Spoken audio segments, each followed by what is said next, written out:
Hello, everybody, and welcome to another episode of the Guitar Souls podcast. This is episode number 93, I believe. I didn't really check that one, but we're just going with it.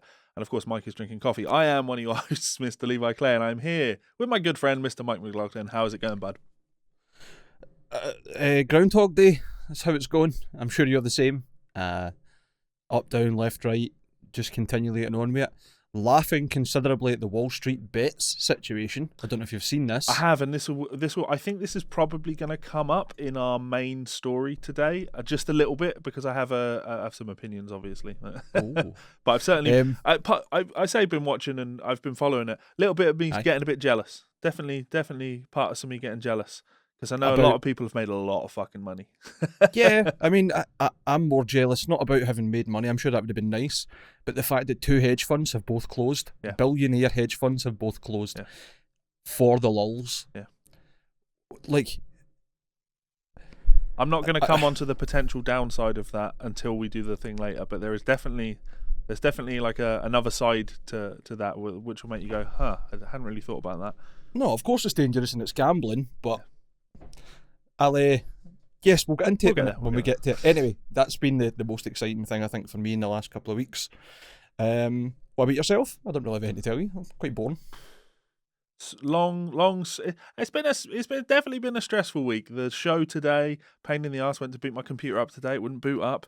Called the repair guy that I usually deal with, and he was like, look, last time we had a problem with your PC, in order to get it to boot, I just unplugged all of the drives and then tried to, I was going to boot it in safe mode and see what was going on, but it just booted normally. So give that a try. So I unplugged my hard disk drive and it booted fine. So there's definitely a problem with that drive. 2 terabytes of data on that. Yay! So I need to get that cloned. That's fun. What else?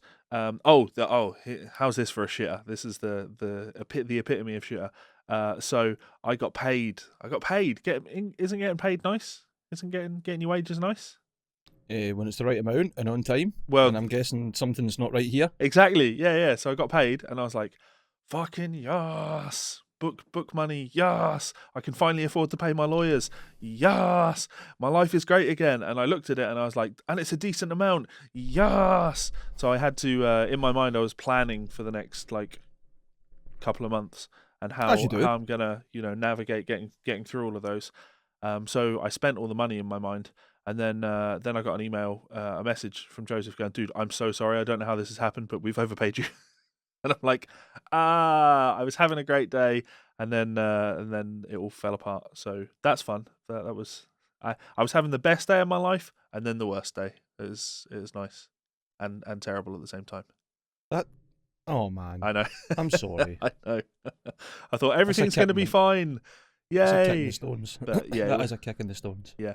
Yeah, there was definitely, I was talking to Melissa about it and Haley about it, and they were both like, well, you've not lost money. And I was like, no, but I have. I had money in my account, and then I either need to give it back or just have it taken off my next paycheck. So either way, I had the money I'd still have it. I had the money and I'd spent it on things, and now those things I can no longer spend it on. So, and this was fun, right? So, when I got paid, I was like, fantastic celebration. I'm going to go and see Melissa tonight, and we'll have dinner, we'll have a glass of wine, and it'll be great. So I went to the little Tesco's near me. Wait. What do you mean wine? I thought you were a cocktail guy. I am a cocktail guy. What happened to these old fashions? Oh, I'm tan in the old fashions like you would not fucking believe. But I do like a red wine as well, because I'm an alcoholic, remember? So I got 2 nice bottles of wine. And there are many bad things I could say about you, but you're not an alcoholic. That is true. So I'm driving over to Melissa's, right? And I have to brake at these traffic lights. And I brake at the traffic lights, and these 2 bottles of wine roll off my back seat onto the floor of my car. And one at the bottom just shatters off one of them. And I didn't realise this at the time. I was like, oh, no, it's fine. I reached behind and I could feel the bottles intact. And I was like, okay, everything's fine. And then after about 10 seconds, I was like, is that wine I can smell? So, my car now smells of wine. Because I cleaned up as much as I can, so it's been an interesting one. It's definitely been an interesting week. It sounds like it, and for not a lot of money, you should definitely take your car up and get it valeted. Yeah. Get me clean the inside and the outside and shampoo the floors and stuff. Well, you know what? That seems like an absolutely fantastic idea. I would do that, but unfortunately, I just lost half of my wages, so I need to go back to being careful with money again. Listen, I'll tell you what, right? I need to get my car valeted. I will treat you and get your car validated at the same time. Okay? Stop with this. Stop with this. Stop with your niceness. Stop being nice to me. There's other ways that I can afford to valet my car. For example, did you know? This show is brought to you by Ormsby Guitars. If you want to see something beautiful, head on over to Ormsby's Instagram page right now and see what they are all about. Ormsby Guitars have been at the cutting edge of guitar design innovation since Perry started the company way back in 2003. Since then, the brand has gone on to be one of the #1 brands associated with Australia and modern guitar design. Aside from having one of the most ridiculous custom shops in the market today and a dedicated team that can essentially build you anything that your heart desires, more recently the brand has gained critical acclaim for their runs of custom order guitars manufactured in Korea, shipped to Australia and then sent out through their distributor network. These guitars include incredible designs such as the Hype and the Goliath. If you head on over to Ormsby's website right now and check out the pre-order section, you can pre-order a Goliath Run 14 guitar now for under $1,200. That's an incredible price and an amazing amount of guitar for your money. So as always, a huge thanks to our friends and family over at Ormsby Guitars. Those guys absolutely freaking rock. Go check them out. Check out their guitars. They make great guitars. I can, if I move a little bit, you might be. How do I move? There you go. You can just about see my. You can just about see my Goliath on the wall. Which stunning guitar, one of a kind. Unfortunately, you can't have that one, but you can go and get some nice. Yeah, there you go. You can see some of Mike's. I would need to do a lot of moving to see them. By the way, on that point, I've got your Dingwall. Okay. I saw Kieran yesterday and grabbed it from him. He says you want to just take it. I've also got my first ever acoustic guitar, so I'm going to restring that, and I might treat you to a song at one point. On the podcast, I hope. Yeah. Aye. Oh, good. It is a blue Stag electroacoustic. Where remember Stag used to do the inlays in the headstock? Yeah. And it was like a metal badge. That fell out. And it has some classic Total Guitar stickers on it. So. Oh, God. I did the same. I with probably the same stickers, to be fair. It's the read between the lines one. Do you remember that? Yeah. And then I think there was a couple where it was meant to be like, these go up to 11, and you got ones where you could stick it over your volume pot or whatever in your guitar. I did that on my. Unfortunately, I did do that, but it wasn't even my guitar. I did it on my dad's acoustic guitar. Well, no, tell a lie. I did it on my granddad's acoustic guitar that was left to my dad. Oh dear. So he wasn't crazy on that one. Before we went into that ad read, I kind of made the joke and said this will be a way to make money. But of course, as everybody knows, our deal with Ormsby is done, and we're not being paid for that. So that was a joke. But speaking of making money, Mike. This hasn't really been the best week, has it? In terms of news, Levi and I are always pretty keen on sharing personal news with everybody and just trying to be transparent about the stuff that we're going through. Sure. With hopes that we've kind of fostered a small community. Where we can help people out, we'll do our best, and where people can help us out, we like to give them the offer. And obviously, there's no expectation there. Rather than saying, "Oh, go to Teespring and try and buy a t-shirt for us and support us and whatever else," I think it'd be more important, and hopefully you agree with me, to maybe donate to a friend of ours, GoFundMe. We found out during the week that one of our friends, who is at very early 30s with a 5-year-old, maybe I think Blake might be 6 now, anyway, a 5 or 6-year-old wee boy, and obviously the rest of her life ahead of her, she has been diagnosed with breast cancer and is facing quite a harrowing time. Why am I telling you this? Obviously the NHS covers the cost of the treatment and stuff, but Kaylee has a wee boy at the moment, Blake, but she still wants to have other kids, and the NHS have denied her, or she doesn't fit the criteria, sorry, that sounds a bit more fair to put. She doesn't fit the criteria to have her eggs frozen so that she can potentially have children in the future, because at the moment she's facing chemotherapy and a couple other things that she might have to do to get through this really hard time. I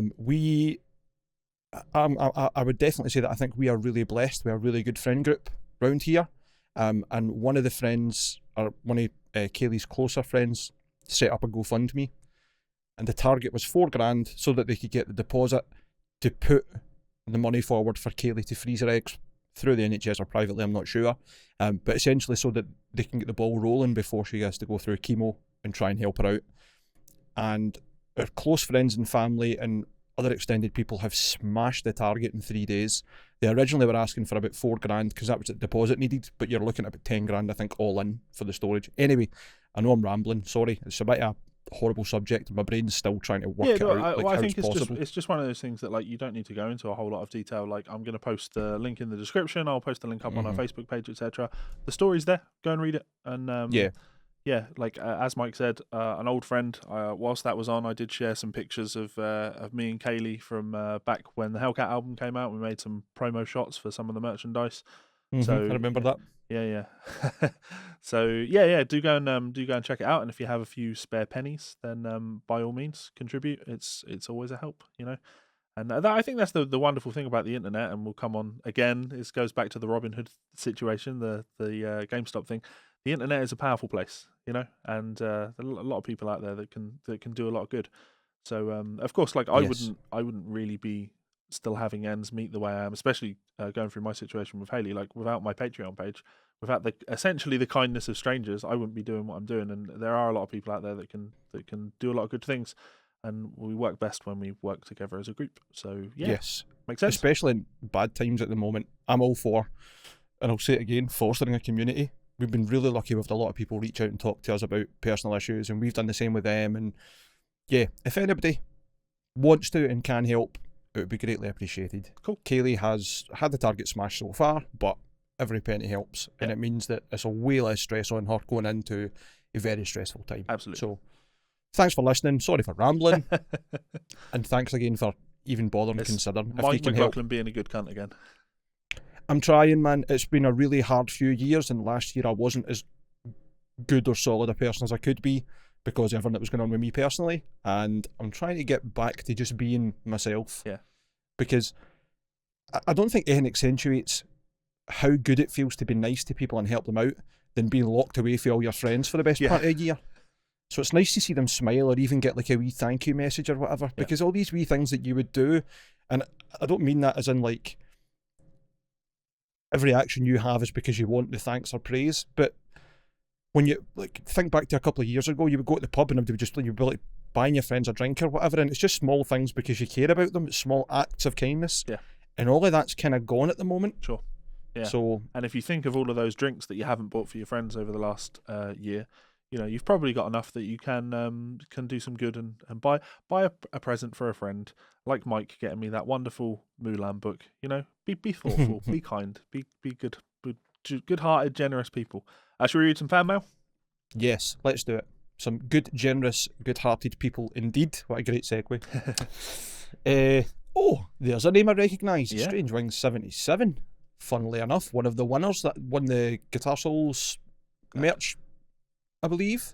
Yes. The merch bundle. How on earth do you have this memory? I knew you'd recognise the name, but to know what he won, yeah, he did, and he has received that. He received that prize. I should point out, there's something that makes me rage as we go into this. So I looked over there as though it was there. It's not the Futura that's being sent out. So Perry, didn't go out on the Monday. So Perry, because they had a problem with their account. So Perry messaged me on Thursday. He was like, "Is it okay to be picked up today?" I was like, "Yeah, cool, no problem." He was like, "What time?" And I was like, "What's available?" And he said, "Between 2 and 4." And I was like, "Yep, fantastic." So he booked that. I got all of the information through, emailed by DHL and everything. You know, this is when it's going to be picked up. And then like 11 o'clock, I got a phone call from DHL saying, "Right, we're just calling to." They weren't English. "We're just calling to book your pickup in." And I'm like, "Right? I mean, it's supposed to be picked up. It's already booked." And they're like, "Yeah, no, it won't be picked up today. It's going to be Monday at the earliest." Fucking incompetent fucks. What? I think COVID and Brexit are really fucking our chances of making people happy at the moment. This is frustrating.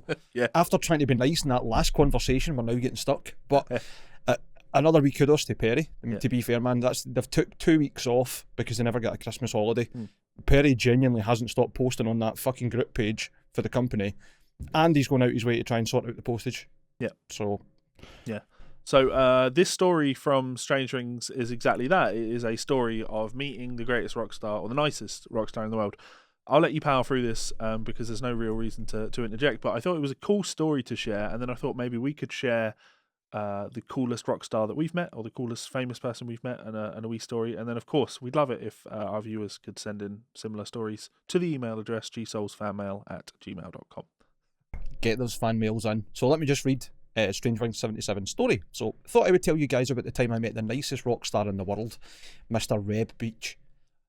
I had this obsession with Reb Beach, not because I was interested in Winger or Whitesnake or anything like that, but you remember he had those, was it Cutting Loose or Breaking Out, the instructional DVD? Video, yeah. And he had that, is it the Voyager? I think the name of the shape of the body is? Yeah.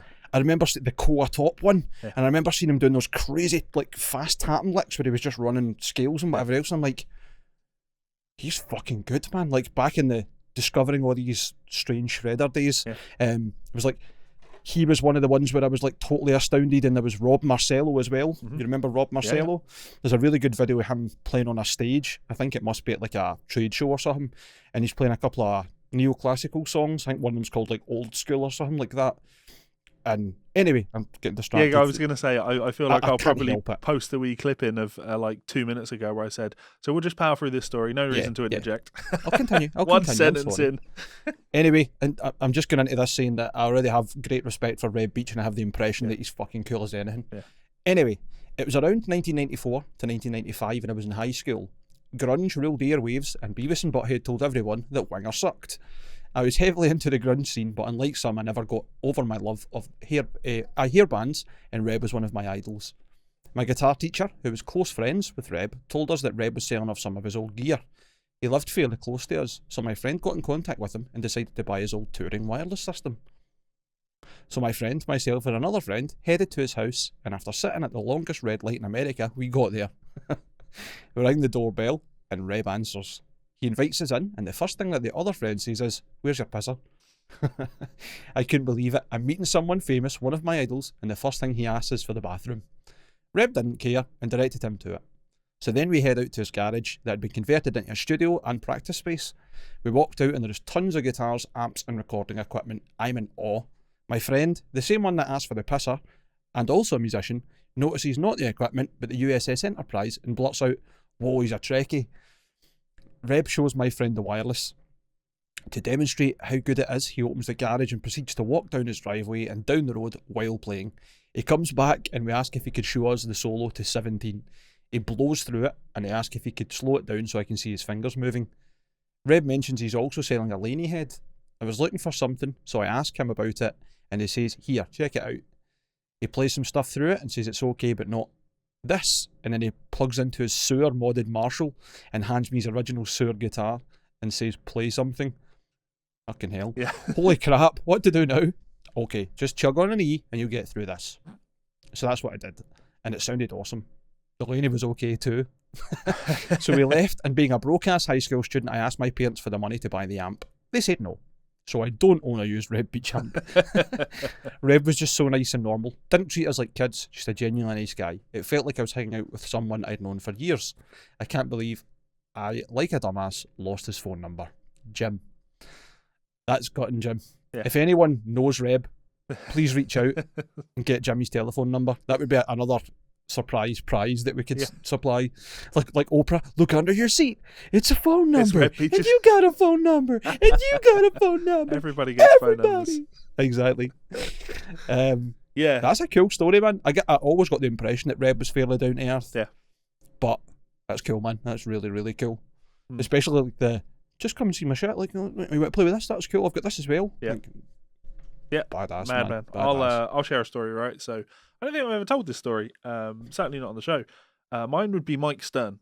I think the first time I met Mike Stern, and this was I was working for a website, creating content for them, and as part of that, I was putting together my own interviews. You know, doing my best to get in touch with artists and go down and meet them before their gigs and talk to them about stuff, and that was fun. Being a big music journal. Exactly, like trying to make some waves on the scene for myself, because of course you got to work hard if you want to make it, guys. You got to fucking just go out there and shake hands and do things and meet people.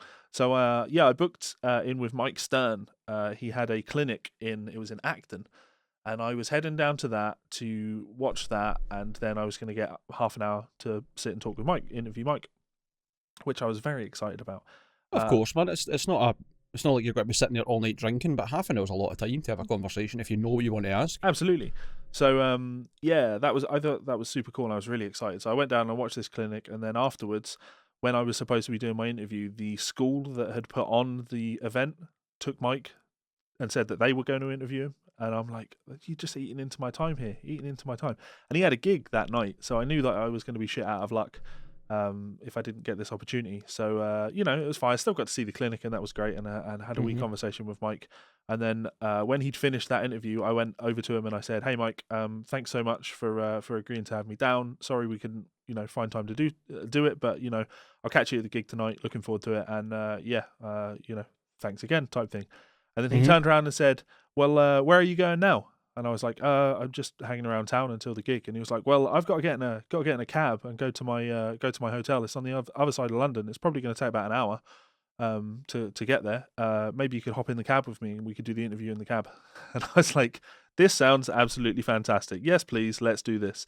So you've got Mike Stern, nobody else to distract you. Yeah.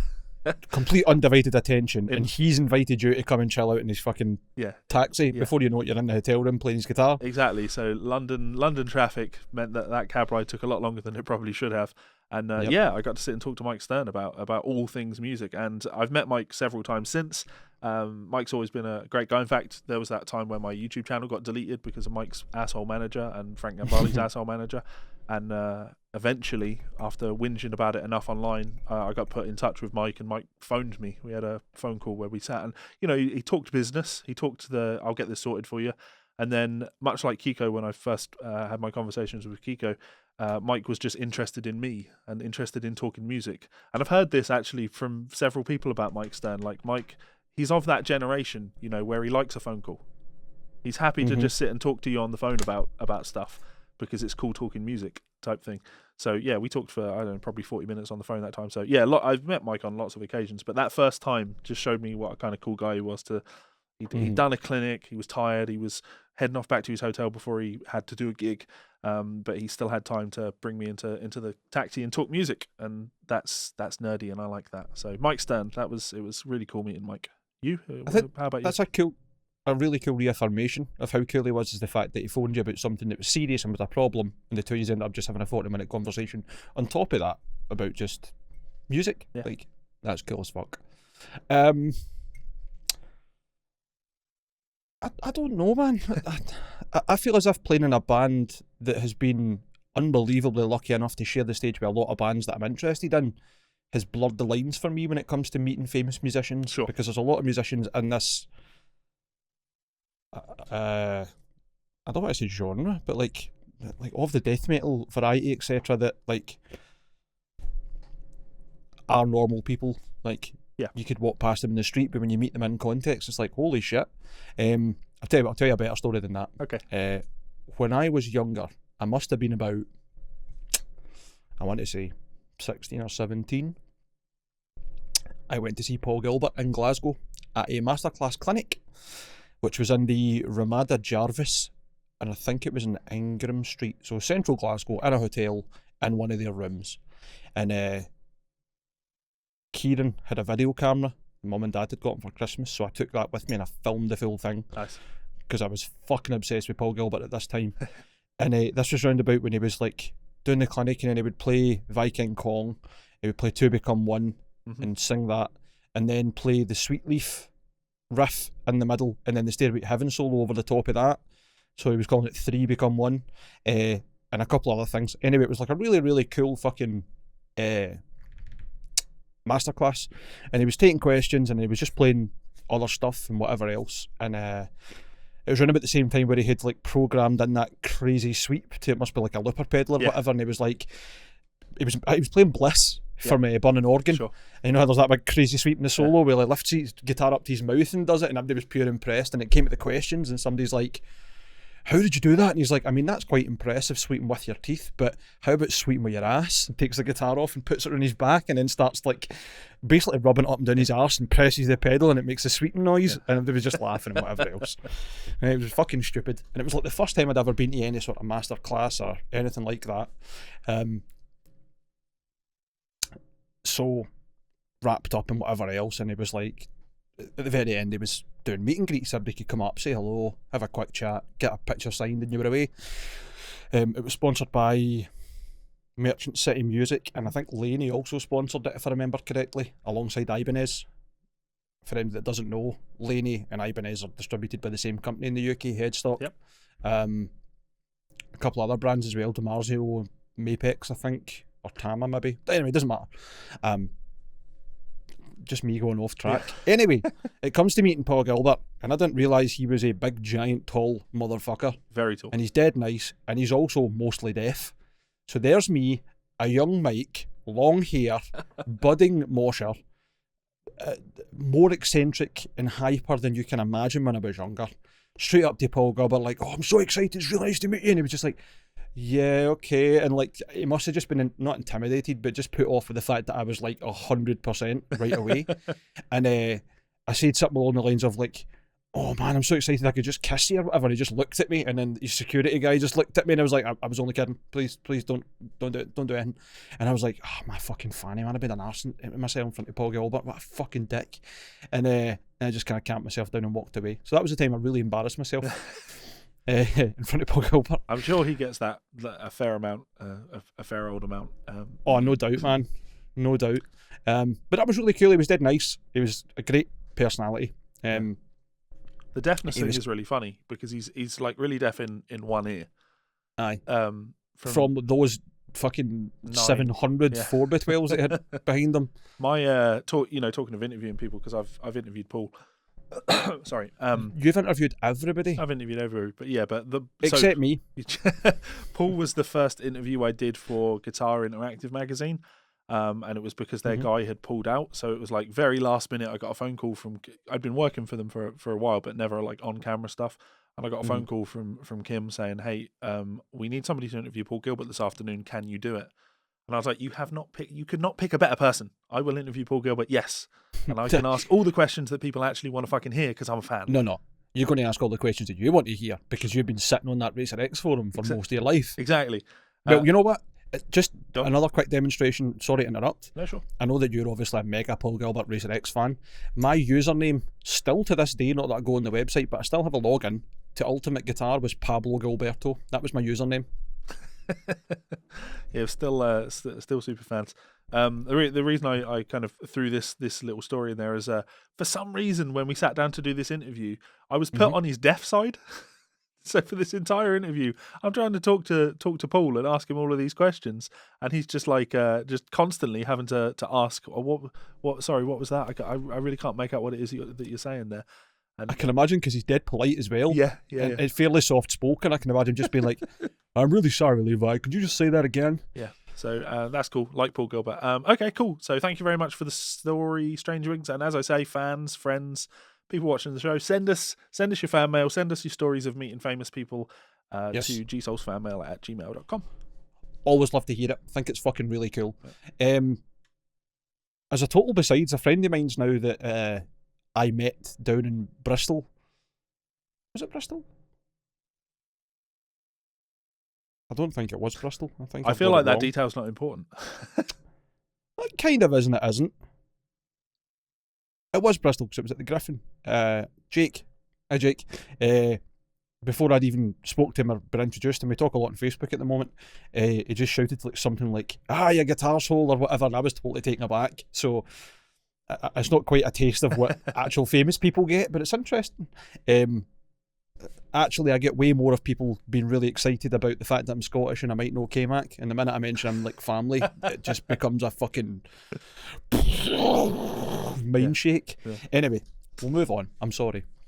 So, second piece of fan mail we've got is from Martin Wainwright. Hi, Martin. Hi, Levi and Mike. Big fan of the podcast here from York in the UK. Fantastic. I've got family in York that obviously I haven't been able to visit. Might be coming down for a visit at some point, so I don't know if Levi wants to come down and get a hotel or something. Maybe get a wee meet up and get some beers. Off the back of the topic you were talking about in episode 89 in terms of sponsorships, etc., I was wondering what your take is on sponsors to YouTube channels which are unrelated to their audience. Sure, you've mentioned this before, possibly when Kieran was on, and I don't want to put words in your mouths by any means, but I seem to recall you saying that you felt that you weren't keen on this type of thing. Please correct me if I'm wrong there. I think that I will interject on this one. So I think that's that's probably right. That is probably usually my position on stuff like this. Having a YouTube content creator who makes guitar videos suddenly trying to sell NordVPN or something like that. But actually, Martin changed my mind on this. That's good. I mean, I can understand the VPN one. I think it's more like other stuff, but I'll read it through because I haven't read this fan mail, and we'll have a chat about it because I think I'm kind of in the same place as you. I'm actually in favour of this, and here's why. Let's say I'm watching a sponsored video about tips for recording guitar. I would much rather see an ad read for a mobile game or a VPN, for example, because I'm not expecting the person presenting the video to be an expert in these areas, and therefore I know this is an ad read and it's clear they're being paid to say whatever they are saying. That's fair. Under, I think, advertising rules and laws, they should also make it clear that that's a paid promotion and that part is the advert too. You have to put that in your YouTube video. When you upload, you have to tick a box if there's paid promotion, and it will show up in the bottom corner of the video. Aye, usually get the wee paid promotion thing at the side. I mean, I think it would be very sensible and explicit to just say, and here's an advert, and making it obvious, or doing like segues into it, which a lot of channels do to make it obvious, which is good. Anyway, if however they were to do an ad read for some in-ear monitors accompanied by footage of them using the product in a studio, this is much more questionable to me. Are the monitors really any good? And they're being advertised, and they're advertising them solely because they're being paid? Would they use this product without being paid? And if not, what would they use? Since I'm a generally sceptical guy, this undermines my view of the product, making me cautious about the brand and whatever claims they're making. I'm not including your sponsorship by Ormsby in this view. You make your affiliation with the brand and your personal opinions on them very clear, which is great. We know this is not the case for the majority of YouTube content though.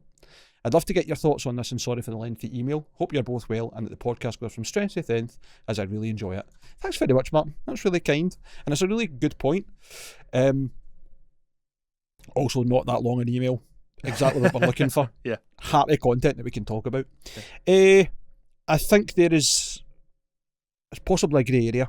And you're right, but we've had this conversation before, and I've had it explicitly with Kieran. Whether it's been on air or not, I'm not sure.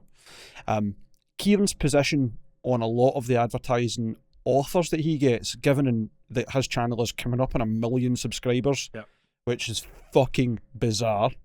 Even he's like, I took basically a year off YouTube and I've went up 200,000 subscribers. How does that work? Madman. Anyway, he has been approached by many different things, and like it's the standard. You always see Raycon, you always see Raid Shadow Legends, and like you said, NordVPN, Tunnel Bear, all of these things, right?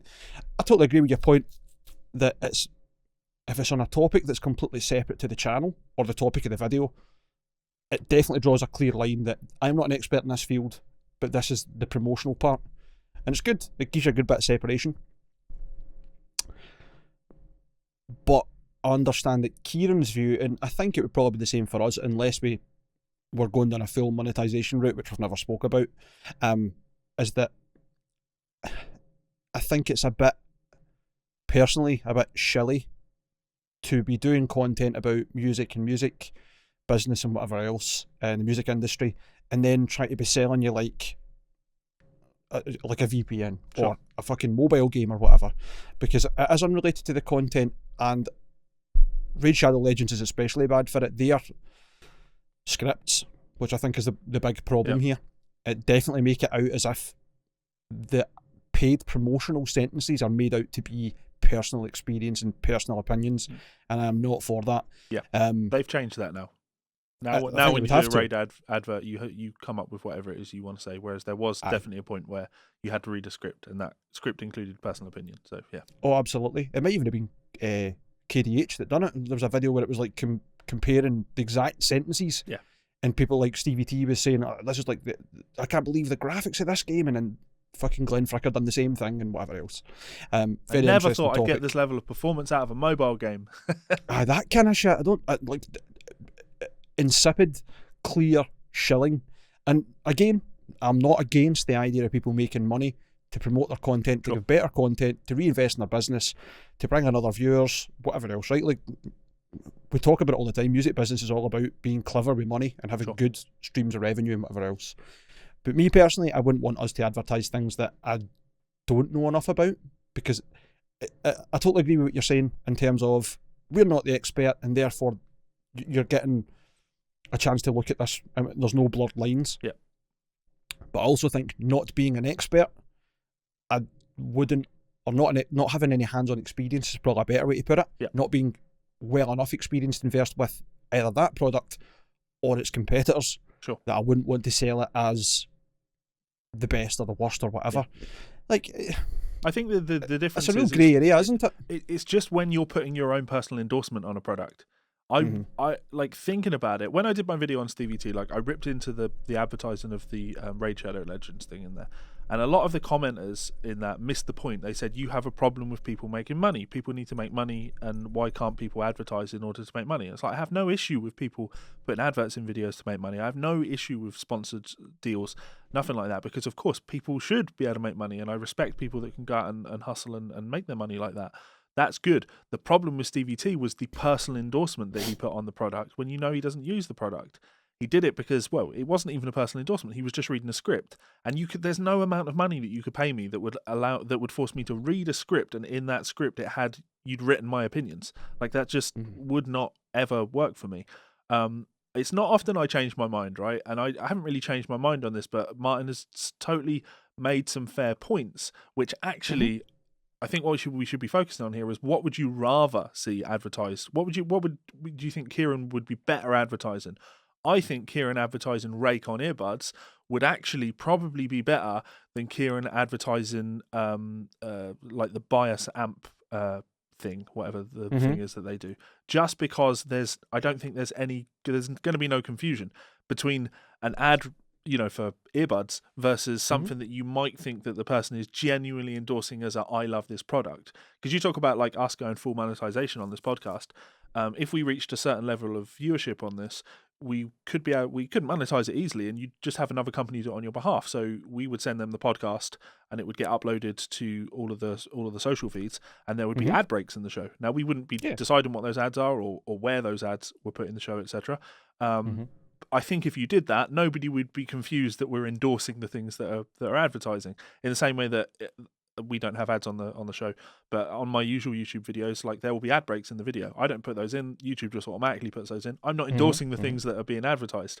But there's a slightly different thing when it gives the impression that you are endorsing something, and that's a very insidious modern way of marketing, whereby companies want you to use the product and to say how much you love the product. There's a mattress company that's doing the rounds at the moment. I saw it advertised on one of Wang's videos. Simba or something? No, back in the day, Casper used to advertise to everybody, but they're not over now. And actually, Casper worked. Their advertising worked, because when I needed to buy a good mattress a few years ago, I got a Casper, and it's because I'd heard the name advertised on so many podcasts that I listened to, so it was effective. I've got a genuine feeling that this is the same company, just reinventing themselves, changing their name constantly, selling stuff out, and then changing names. I'm not being daft, because it's all memory foam mattresses that come rolled up and soaked in a bag. And there was Simba recently. There's another one. Oh, there's a bunch of them. Emma is another company. They are all different companies that are all doing the same type of thing. Okay, I liked them. enough. Like, honestly, I loved my Casper mattress. Great mattress. But so I saw look at Levi shilling. Look at him. Kidding on, that wasn't a paid advert. Gerard, the completionist, and Wang, his channel's just called Wang, Justin Wang. Both of those have advertised this mattress recently, and in order to advertise it, the company is sending them the mattress, and then there's this, they're showing you the mattress in their video and stuff like that. And I'm not crazy on that, because that crosses the line of, I'm being paid to put this product in the video versus I'm being paid to put this product in the video, and also, oh guys, I love this product and I couldn't live with it. I don't like that, so I take issue with that. But makes it a wee bit candid, doesn't it, rather than professional? Yeah. That, like, you're in my house, you're getting a behind the scenes view. Yeah. In my mind. A great example that I can think of where I think it's done reasonably well is Tellurian Community College. It's a Magic the Gathering channel. The professor on that, he often has adverts for Raycon earbuds in his videos. Now, he's a very animated, upbeat, excited character when he's talking, right? But when he cuts to the ad read, he'll go from talking about everything like this, and then suddenly it's, and now I am bringing you a sponsored ad read on Raycon earbuds, the best earbuds that money can buy, because this seems like an appropriate thing to advertise to Magic the Gathering nerds. And it's so obviously like, I'm not endorsing this product. That's a little bit more palatable to me, but yeah, this, I like that. Trying to There's a slip sense of in humour there. to it. Yeah, trying to convince people that you're into something just for that. No, not for me. Not for me. I'm much the same. It's not really. I've no problems with advertising, but exactly the same as yourself. I wouldn't want to be saying, like, not that I've got any platform to do so, but I don't want to be going, look at this product. I use this product exclusively and it's the best, and I think it's greater than all the competitors when I don't have that experience. I think that's really insipid and really dangerous. Yeah. It's a total grey area, slippery slope, blah, blah, blah. Where do you go before you know it, you've got a price? I mean, everybody's got a price on their head. Like, everybody will fold their morals and their ideals if you offer them enough money. If anything, this email made me change my mind on that. Like, if you asked me 6 months ago, would you ever do a Raycon earbud ad? No, absolutely under no circumstances. But actually, I can see I'd feel actually probably a little bit more comfortable doing a Raycon ear ad than doing, a product that you might think that I genuinely use all the time, because I would make sure that if I did that Raycon earbud ad, it wouldn't be read in a way that gave you the impression that I love it, because everybody knows I love my Neurophones. Not sponsored message. I just love my Neurophones. So maybe to summarise, sponsorship in terms of advertising in return for finances and making it very clear, cool. Endorsing products depends on the product. Good way to put it. Yeah, and just to close it, like the reason I picked this as an email to read out is I think really the way to battle this is it's being informed, right? And I don't just mean being told by the person that's doing the ad. I mean, as a consumer, for you guys listening to or watching the show now, like, I wanted to talk about this because I want you to think a little bit more when you are being presented ads by content creators. Is it being done in a shitty way? Because you shouldn't be supporting channels who are doing these ad reads for things in really misleading and shitty ways, because they don't respect you when they do that. They are using you as a number, as a statistic, in order to make fucking money. And they're not making content that you enjoy. They're selling you shit. And that really changes the dynamic I have with a content creator when they do stuff like that. There are definitely content creators that I have unsubscribed from because I felt like the modus operandi behind why they were making their videos wasn't what it was when they started their channel. So, yeah. Anyway, on to the final question. This one's really for you. Yeah, cool. No bother. This is Christopher Hogue. Hi, Chris. Been binging the past few episodes. I fell behind due to the holidays. Don't we all? I fell behind watching Game of Thrones 2017, and I have not caught up. Currently watching episode 89. Oh, you're not far off then, Chris. That's good. Levi, shocked you cancelled the Brent Mason telly. Aren't we all? But as much as he's a man of loving Brent Mason, he's also a man of loving not being fucked around, and much like myself, he will not put up with bad service. Fucking Fender robbed us all. I've been watching your Brent Mason videos for months awaiting its arrival. Much respect to be willing to pass on something due to principles. That's Levi for you. Still regret it, but sticking to my guns. You'll get one at some point. Maybe you and I could make one. Who knows? We just need a can of primer and some random fucking You could do all of that, but the thing, it's just the B-bender. It's just, that's the part that you just can't do it. You just can't. I'm going to make you one. For the longest time, anytime I've met anybody that has any engineering experience, I want to say to them, look, let me show you this B-bender concept. Maybe you could come up with a way of doing this. Right. I've got an idea, right? You know how you get like mole grips? Yep. As in like pliers with the grip on them, right? Yeah. We're going to get you a Telecaster, and it's going to be strung through the back of the bridge so you can see the ball ends, and we're going to click a mole grip right onto the G string, or the B, and you can just pull it at random when you want that bend, and you'll be fucking loads of money. Yeah, but cashed in. Hey, sorry. So, Mike, looking for some advice. I'm a father of 2 young kids, been playing guitar for a few years now. Maybe you could share how you balance daddy life and still finding time for your passions. Love the podcast. Cheers from the US. Chris. I'm going to speculate you're going to say, I don't. Quite accurate, actually. I think it's really important to have like a work-life balance in that regard, even when it comes to guitar. If you're just playing as a hobby, then maybe there's not so much focus on it, but I'm playing for a hobby as well as I've got expectations and things that I need to do with certain time scales and blah, blah, blah with the band. Especially recently, where we were supposed to go to Germany to record at the start of this month. This being January. I think this will come out tomorrow, which is the start of February. So we were meant to go at the start of January. Didn't happen. Obviously with COVID and Brexit, etc.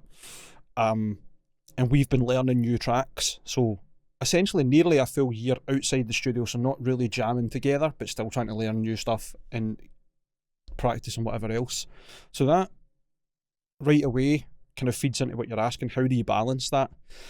I do my best to, when I'm practicing guitar, as in like trying to learn party cannon stuff, or just like actually practicing doing exercises, trying to build rhythm chops, playing old stuff that was really challenging at the time and trying my best to get it tight, and you know what I mean, just like actually building your skill and your abilities.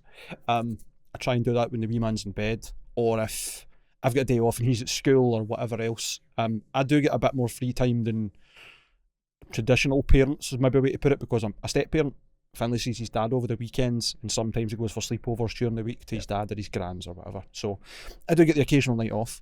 I've got a kind of fixed regiment, or we did have until COVID, of practicing with the band on a Wednesday and a Sunday night. So I had that time dedicated to play outside of the house with the band, which is good as well. But I don't think that's what your question's about. I think your question's about the balancing it at home and making it part of your everyday life, so that it's not just I need to go away to do this. It's that how do I make this part of my day? How useful this will be to you, I don't know. Maybe this is just me because I'm weird.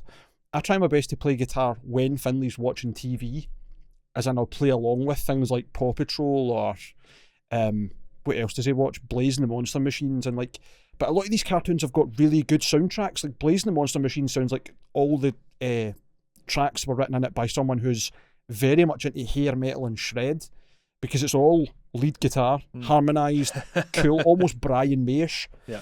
Paw Patrol's almost kind of pop rocky theme, etc.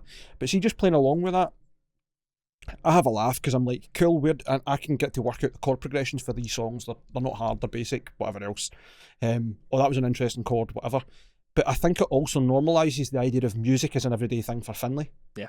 And I really like that interaction. I also got Finley a wee electric guitar. Actually, Kieran gave him it, his wee black stag thing that he had in the Ormsey versus Strandberg shootout, if you remember. Yeah.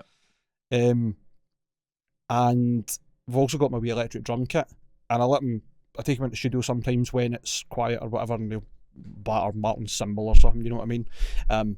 So I don't think it's so much about, in my mind, balancing playing guitar and being a dad. I think it's finding a way to incorporate it and do it in a clever way. Yeah. Because Finley's interested in music. I hope your kids will be the same, Chris. But not necessarily like chomp at the bit to find out how music works and what you want to do. Like, Finley's interested in music because he likes to sing things and he's got favourite songs and whatever else, but he's not fully ingrained into like music being a big part of his life. It's just something that he knows. Yep. Like, his favourite song is Go Your Own Way by Fleetwood Mac, and he'll ask us to sing him just the chorus when he's going to bed, or Ali Bally Bee, or Twinkle Twinkle, or Baba Black Sheep. So like, there's all these like kids bedtime songs or whatever else, and then like an actual song. And sometimes he gets into other songs. He's also a football fan and he sings some football songs, but we'll not get into that because that's a bone of contention in Scotland. But that's probably the best advice. That's good. If it even is advice I can get. I know it's very much like a kind of subjective opinion, but see if you can find a way to blend it with the kids or even get them interested in playing guitar. Finley, sometimes if I'm sitting playing guitar, I'll come over and want to strum it, and he wants a shot, so I'll sit on my knee and put the guitar on his knee and let him play it a wee bit, and just tell him wee bits about it, like, oh, that's how you tune the guitar, or if you look, that turns the volume up and down, and that's like a wee switch that lets you make different sounds. And just, I think it's more about fostering interest than it is about teaching guitar or showing the importance of music, because it's very much a personal thing. I know a lot of people that don't like music or aren't bothered by it, or maybe don't see the value in it, maybe another way to put it. I'll chime in on this, because parents love nothing more than people giving advice who aren't parents, right? But speaking as not a father, exactly. Like, but I think when it comes to parenting, like, there's no handbook, is there? Like, everybody's making it up as they go along, and we're just doing the best for our kids, doing your best that makes sense to you. You're trying to do your best. I'm not in a position where I have kids yet, but it's certainly something that I think about. And being a teacher, I certainly have taught a lot of young people, but more so now, I teach a lot of parents. And I say the same things to them. So in this particular example where Christopher's asking about finding time for your passions, I think that you have to understand, or I think it's important that you understand that when you are a parent, your life doesn't stop as well, and that you should be engaging in your passions, because that's an important message to pass on to your kid. That when you had when they were born and as they were growing up, you still had things that you were passionate about, because you want them to be passionate about things as they grow up. You don't want them to think that when I eventually have kids, that's me, my life's over, I don't get to be passionate about things. So I think you're doing the kid a service, or the kids in this case a service, by still engaging in the things that you're passionate about, and tell them that these are things that you're passionate about. But actually, from a teaching perspective, this only really applies to music, I think, more so than anything else. But I think it's it's a great message to send to your kids that you are still learning, you're still working on things, because I think when kids are younger, they look up at their parents and they think that these are fully formed adults that know everything. And there comes this thought where it's like when they go to school and they don't want to, I don't want to learn. Seeing that daddy's still learning, seeing that daddy's still working on things, daddy's still practicing, showing them and teaching them this idea that learning a musical instrument is one of the best things you can do, because of the sense of delayed gratification that you get from it. You have to put in the work, but it's okay to put in the work in things, because daddy puts in the work in things. That's to me is just like such a wonderful learning tool for kids, and I'm constantly, like I say, I'm not in a position where I can do that for kids of my own, but it is something that I'm encouraging in students of mine that I know have kids. Like, talk to them about your instrument. Don't put the instrument down because the kid's around. I'm not saying you have to have the instrument at all times, but don't hide the fact that you play guitar. Show them that you're learning, and that you struggle, and that you're working on things, and that being good at things in life means putting in the time and putting in the practice, and not just giving up because other things get in the way. So that's my perspective, speaking as a not parent. That's a really good way to put it, because maybe it goes without saying, but I'm trying to think the right way to word this. Like, exactly as you put it, it's not an either or. It's not that you play guitar when the kid's not there and you don't play guitar when your kids are there, or whatever. Yeah. It's a very good teaching moment, like you said, for showing them that there is space for both. I think it could also be a teaching moment to show kids that, like, just as you were saying, like, I'm always learning. Like, you're always learning as a parent too. Doesn't matter what your experience is, you're always coming up against things that you've never had to do, or are slightly different, or whatever, or you have to take things on a different route. So, a really nice teachable moment for just that life's unpredictable and that all you can do is try. And I'm going to say this with 5 weeks of experience on this now, but get a piano. Because you know what, man? Thinking I of want like a piano. Thinking of you and Finley, like watching things on TV and like Paw Patrol and things like that. Like, it's one thing for him to hear the melodies, or you can go your own way, right? You can sing the melody to him, but he can't pick up the guitar and play that melody. And if he can, it's going to take a lot of work and it's going to hurt his fingers. Whereas just being able to go to a piano and just play that melody just with one finger, and just to engage with a kid in that way and show them that you can make music. It's not difficult to make music. Be interested in this. It's exciting. Piano is much easier in that respect. I mean, it's nowhere near as cool as guitar, but I'm not going to lie. That actually kind of gave me butterflies, the idea of learning piano alongside Dwayne and teaching him the bits that I'm learning, and that's really cool. I do want to get a keyboard / piano. So there we go. Pianos, cool. Keyboards. Thanks very much to everybody who wrote in. So we've got Chris, Martin, and Strange Wings, just Jim. Thanks very much. Really appreciate it. Levi and I, before this episode, were talking about, we're both pretty busy today. We'll try and get this done sharp as possible. And we're already at an hour, and we haven't even looked at any news. We'll be going through these super fast. I prefer that. Actually, I would rather we're engaging with fans than just reading out stories that we managed to find, unless they're important. But really today, these things are kind of just like, oh, and look, this is interesting. So we'll fly through it. So, as a segue, you know that kind of indifference that I had? Turns out Slipknot's Jim Root had a Gibson custom shop for 10 years or more, but never even opened the box. And the quote is, I didn't realise serial number was 000004. It could be the best guitar I've ever played. Could sound the best. Just like a, yeah. Maniac. Right, so, what are your thoughts on Jim? Maniac. What are your thoughts on Jim Root? You know,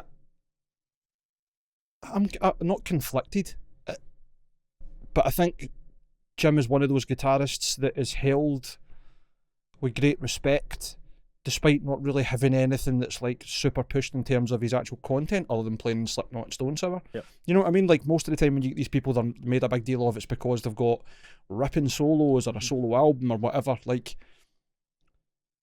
Jim seems to be like a bit an exception. He's a focal point for Fender and for Orange, Gibson as well, obviously. And what other brands does he endorse any other brands? Has he got like signature pickups or anything? EMGs maybe? Because I know he's Jim. The Telecasters not come EMG anyway. But my point is, there's a lot of brands that hold him on a high pedestal, but not because he's like forefront of the band, because he's a good rhythm guitarist and he's in some good bands that have done well, which is cool. It's nice to see. What's your thoughts on him? Well, so the reason this popped into my mind is because Fret12, the website, fret12.com, they have a Jim Root, The Sound and the Story DVD, and it's like it's a really I've watched it. It's a really, I mean, there's some guitar instructional stuff on there, but there's a lot of Jim talking about music and things like that, and I think that it's super interesting to. I think we look at artists in bands and we often forget the person behind the artist that's in the band, because all right, you're totally right. He's not like at the forefront. Sure, he does take solos, but he's not he is an icon, I think, a guitar icon. But there's just so much more to people like that, and there's all these interests that they have that build them as characters outside of them. You know, how did they arrive at where they have arrived at? What are their passions in music? What do they get excited about? Because he's just like me or you in that he's got all these eclectic interests, and some of it comes through in his music and some of it doesn't.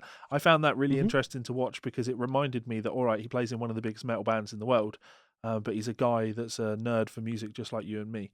So I would recommend that. And actually, Fret12, they have a bunch of other DVDs with other guys. Like they've got a Brent Hines one where you can, same idea. For Mastodon. Yeah, and for $10, why not? So yeah, I do quite like Jim Root. Yeah. Brent Hines has got a really interesting story, considering he went mental after getting battered, and it was potentially, supposedly, the drummer and bassist from System of a Down that kicked his cunt in and gave him brain damage. Anyway, sorry. It was me getting my casual swearing in. Like, just kicked his cunt in. It's okay, because you do it in such a Scottish accent that YouTube won't pick it up. I know. I mean, I've explained this. The good thing is, right, like, it's just a word in Scotland. It's just a total pass. That or the word fucking are used as pausing sometimes, rather than going you just go fucking. By the way, it happens. Anyway, sorry. So it was a soft inflection. That means it was a kind. It wasn't sharp. To me, it like brings it back to what we were talking about last week with Gear Sluts. And I've been going at it with Inevitable Vegan Future in the comments on that one. All right. Yeah. Tell me. I mean, people can go and check it out, and you can see where you fall on it. But to me, like you dropping a C bomb there, it's like the same thing. I just don't think context really matters, and in the context that you're kick his cunt in, you're not being derogatory towards women in any way. So to freak out that you just, oh my god, he said the word. If I used that word if I screamed at my wife, you are a cunt, I think that's a very different thing. So it is. Context matters. Context and intent both matter. I think that's very important. You're right, and we've spoken about that. It's pretty much a running theme with this fucking guitar podcast now. Between that and not caring what fucking what do you call them? Fucking dead air. Fantastic. I say a lot of bad things, but I have no bad intent. Heart of gold. That's a good way to put it. I say awful things, but heart of gold. I think you are strongly critical of things, but not just to be critical. I think it's with a focus or an aim to either make that better or make people understand it better so they can form a better opinion. Anyway. Yeah, let's read these quotes. Yes, sorry. So in recent, this is on a Ultimate Guitar. Sorry for not clarifying. This was 4 days ago. In recent posts through his social channels, Slipknot guitarist Jim Root shared a few photos and remarks from the recent clean-up session of his guitar space. Slipknot released its latest studio album, We Are Not Your Kind, in August 19, and you can check it out here via Amazon. Don't bother. Jim first wrote, I'm not going to, did a bit of clean-up in the guitar room, going to post some pics of guitars I opened up when I did it. Eventually I'll put some of these along with some pedals and amps up for sale. Need to clear up some space. If I do so, it will be through Reverb, and I'll announce when that time comes. So it appears that Jim Root is like Levi. He's got more guitars than sense. Probably some in cases that he doesn't even know he's got. I have to interject on this, right? No, I don't disagree with you, but I go through my memories on Facebook. Not maybe once a week. I'll just check what happened when it pops into my mind. And 5 years ago this week, I made a post on Facebook, absolutely fucking raging about the fact that I forget the exact quote, but it was that I had missed winning a Godin on eBay. Pissed off because I couldn't manage to agree a good price on a Gibson Howard Roberts Fusion, and there was some other guitar that I talked about in this post. Maybe I'll have better luck scoring. B-Bender Les Paul. B-Bender Les Paul, that's what it was. Yeah. And maybe I'll have better luck getting this bloody B-Bender Les Paul. And it was clearly a post that I'd made in frustration at the time of not being able to get any of these guitars, and I have all of those guitars now. So yes, you do. It's inevitable. The inevitable future for me is more guitars. All those guitars that you lusted after that now sit about. I'm actually just trying to sell guitars. So if anybody wants to buy a Mayonnaise Duvel Elite 7, I will do a ridiculously good price on this because I just don't want it, and right now in my life, the money would be a lot more useful than having a 7-string sitting around that I don't use. So, totally fair. Sorry, carry on. Yeah, it's all right. Jim then started sharing photos of the instruments, a lot of which were Fender models. However, a Gibson model also squeezed in, albeit one that Root didn't even bother to get out of the box. Along with a few pics, the guitarist wrote, and this is just fucking, as I said, more guitars than fucking care. 10 years. Let's get this one out of the way. I didn't realise the serial number was 000004. 2, ship date May 2010. So, 10-year anniversary. Seems like a good reason to open it, right? Oh, wait. It's 2021. 2020 just shouldn't fucking count. So yeah, I stand by it. 10, nah. I don't think I will. I like this game. I like the mystery of that guitar. Hidden away in its original packaging. Could be the best guitar I ever played. Could sound the best. Could have that thing. Could not. Could just be another Fireburst that happens to be Silverburst. Maybe I'll never know. What? You've got a fucking custom shop. I mean, it's a Gibson to be fair. You've got a custom shop guitar sitting in a box, and rather than taking it out and even having a look at it, you're just like, yeah, sit in the corner. It's only been 10 years. Yeah, I actually really enjoy this story because I think it shows so many really interesting things. One, just how many guitars Jim Root has. And that when you are at that level of fame, the biggest brands in the world, the custom shops of the biggest brands in the world will just send you guitars. Not guitars you've asked for. You won't go and say, I would like this. They will just make you something and send it to you in the hopes that you play it and like it. That's it. But also, the thing I really like about this is, of course, Jim Root is a guitar nerd just like us, and he loves guitars. But he has such a good relationship with Fender. Such a good relationship with Fender that his nerddom doesn't feel the need to open this box because why would I? I love my Fenders. That's cool. I like that. I appreciate that. I know a lot of people are going to look at this and be like raging about the fact that a rich rock star has another guitar that they'll never be able to own. But unfortunately, that's just the fucking nature of the beast. Like it just happens. Don't get raging about it. You might get the chance to win it. He might win it, buy it. He's going to put it on Reverb, I'm sure, at some point. Probably sealed in the box. You'll just have to buy it and see what's in it. That would be interesting. Very Kevin Spacey. Yeah. What's in the box? Sorry, Brad Pitt. 7? Yeah. Not fucking Kevin Spacey. He's the detective covered in blood. Yeah, there could be something crazy in that box. Maybe Gibson made a Telecaster for Jim, but just with Gibson on the headstock. Speaking of Telecasters...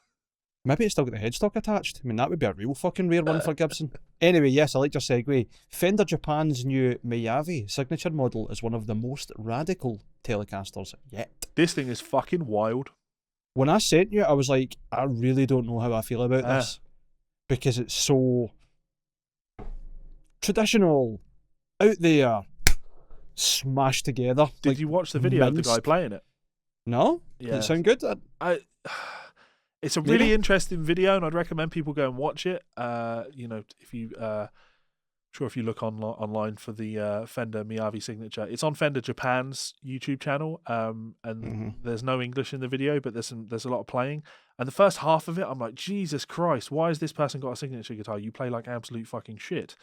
But then towards the end, when the sustainer pickup gets kicked on and he's playing with the tremolo, I'm like, that sounds pretty fucking cool. I appreciate that. I like that. So yeah, it's wild. Check it out. Sorry, tell us more about this guitar. That's all right. It was just the image of this guitar when I first saw it. I was like, fucking hell, I don't know how I feel about this. I'm really polarised, and I want to show it to Levi because he's either going to go, that's fucking cool, or I don't know where I sit on it.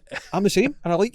See, that's even a better reaction than a strong yes or a strong no. I go between the two. There's parts of it I love, and there's parts of it I hate. that I knew you would do that. So, anybody that's listening, it's a fairly traditional looking Telecaster in terms of standard pickguard, standard control panel, like a kind of off-white finish with a black scratch plate and a rosewood neck, so what you'd expect from a Telecaster, 21 frets, standard dot inlays, but it's got a stacked humbucker in the bridge. Yep. I think that's like a JB Junior or something. I haven't read the article fully. And a weird-ass trem system that looks like it's extended from the plate that holds the bridge pickup. That's what I love more than anything. A middle pickup that's like a kind of Nashville style single coil just in there, and then as you say, the sustainer driver in the neck pickup, 2 switches. I'm assuming that'll be for turning the sustainer on, and harmonic mode. Yep. It looks like a 5-way toggle. Yep. So I think you'll probably look at that kind of quacky position 2 between the bridge and the neck, middle pickup. From that single coil 2.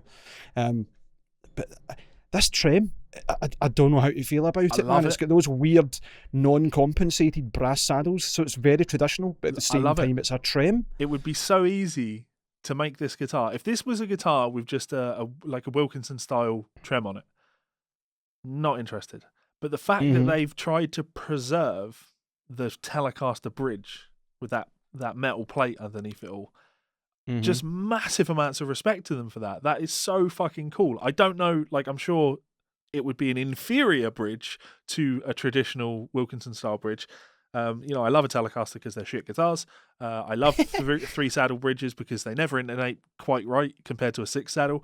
The fact that they've insisted on staying with this, like a vintage design but with a modern-esque twist on it, I respect it. That's what I would say. I respect it. The weird thing about this guitar, though, is it's a Japan-only model, which seems odd. I think that it's odd that it's a signature model, to be fair, because I think this would people would give this a try.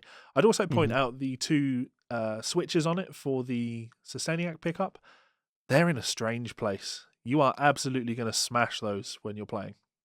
Well, for anybody that hasn't had a guitar like this, I would think so, but given that it's a signature, and I'm just going to pick parts of the article that I find are interesting. Sure. So he personally, Mayavi, was supervising the creation of that guitar himself, and it says ensuring that it fully captured the desired tone and accommodated his trademark finger slapping style. We're no strangers to Mayavi's love for experimentation and his bold musical choices, and he told Guitar World that he doesn't let tradition stand in the way of getting the sound he wants. Yeah. So the quote from him, which is I really like, is, to me it's not about history, it's about what I want to play, and those things that I put on my guitar are crucial to tone. I think that's pretty cool. But you're right, like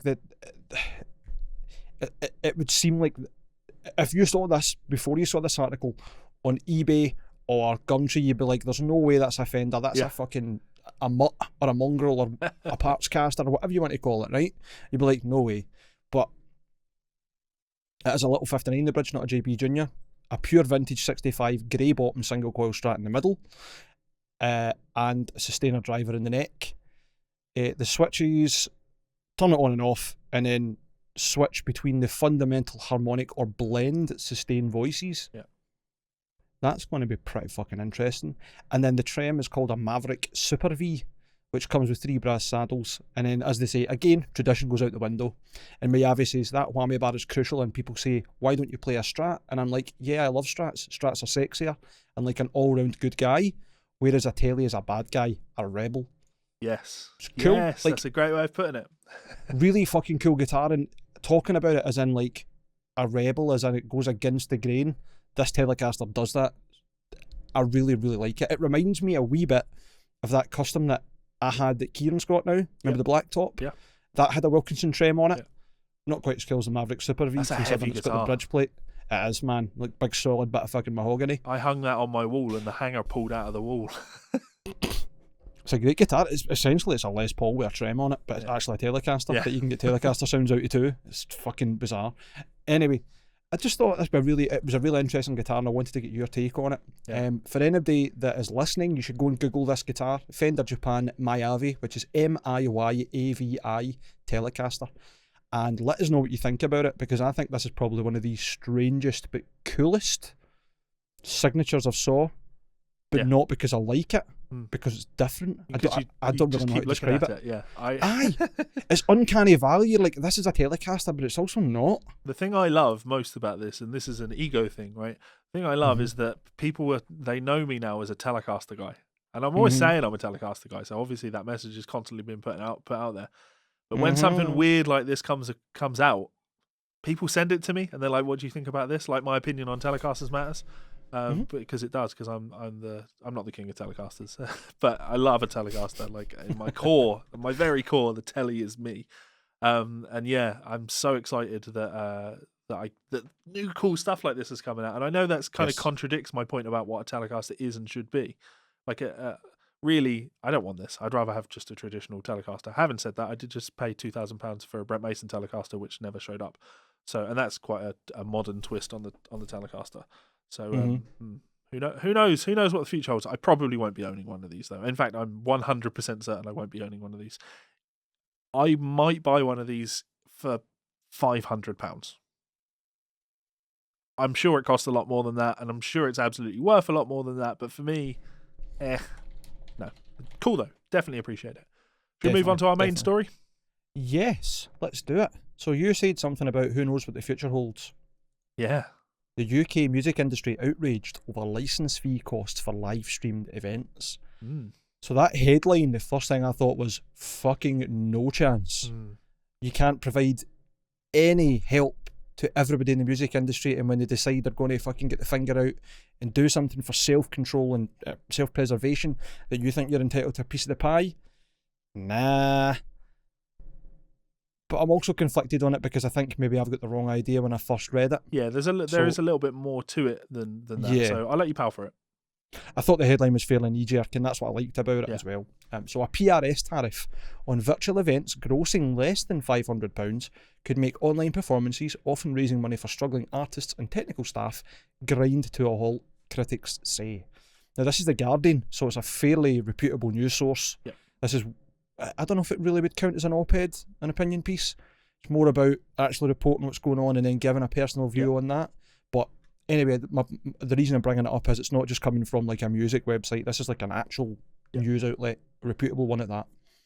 So music industry bodies have criticised the Performing Rights Society, or the PRS, after it instituted a licence fee for ticketed small-scale live stream performances that they said will leave some grassroots artists out of pocket. Paid entry live streamed shows have become an essential source of income for many musicians during the coronavirus pandemic, from Laura Marling and Dua Lipa, whose Studio 2054 show in November reportedly drew millions of viewers, to emerging acts playing in struggling venues, as well as a way of raising funds for charity. I personally know a few people who've been doing like live stream gigs from venues during the pandemic just to help people out and maybe raise a wee bit of money for the venue, which I think is great. And I would really, really hate to see them lose any money to the PRS when the PRS haven't supported them during the pandemic.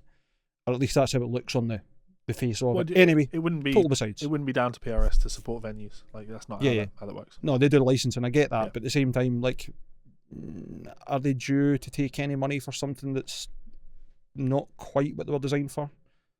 Anyway, like, we'll get into that, because I know that you are bubbling to say something. Yeah. I can see it. In December, where do you want me to read down to, and I'll just power through? You want me just to go through the full thing, because it's a bit... as much as possible. Yeah. You can cut me off whenever. There's a point when it comes to where I think the conversation will really happen. Aye. So in December, the PRS proposed a tariff of between 8 and 17% gross revenues for live-streamed events, a marked increase on its usual 4.2 gross takings from in-person gigs. This would be retrospectively applied to live streams that took place earlier in the year. An open letter from the Featured Arts Coalition, which is FAC, and the Music Managers Forum, MMF, its signatories, including representatives for Lipa, Liam Gallagher and Arctic Monkeys, urged them to reconsider. Now, given that Dua Lipa is one of the biggest names in pop at the moment, Liam Gallagher is a fucking household name, and the Arctic Monkeys are much the same. If their representatives are already voicing concerns, that gets my back up for actual artists who aren't making a lot of money. Yep. You know what I mean? Like, sure. Scary times if the big earners are going, wait a fucking minute, can't take that out of our pocket. So anyway, the PRS has now implemented those tariffs and announced a new flat fee for live stream shows that generate less than £500 gross. Event organisers of shows taking up to £250 will pay the PRS £22.50 plus VAT, regardless of whether takings surpass that figure. The fee doubles for shows grossing between £251 and £500.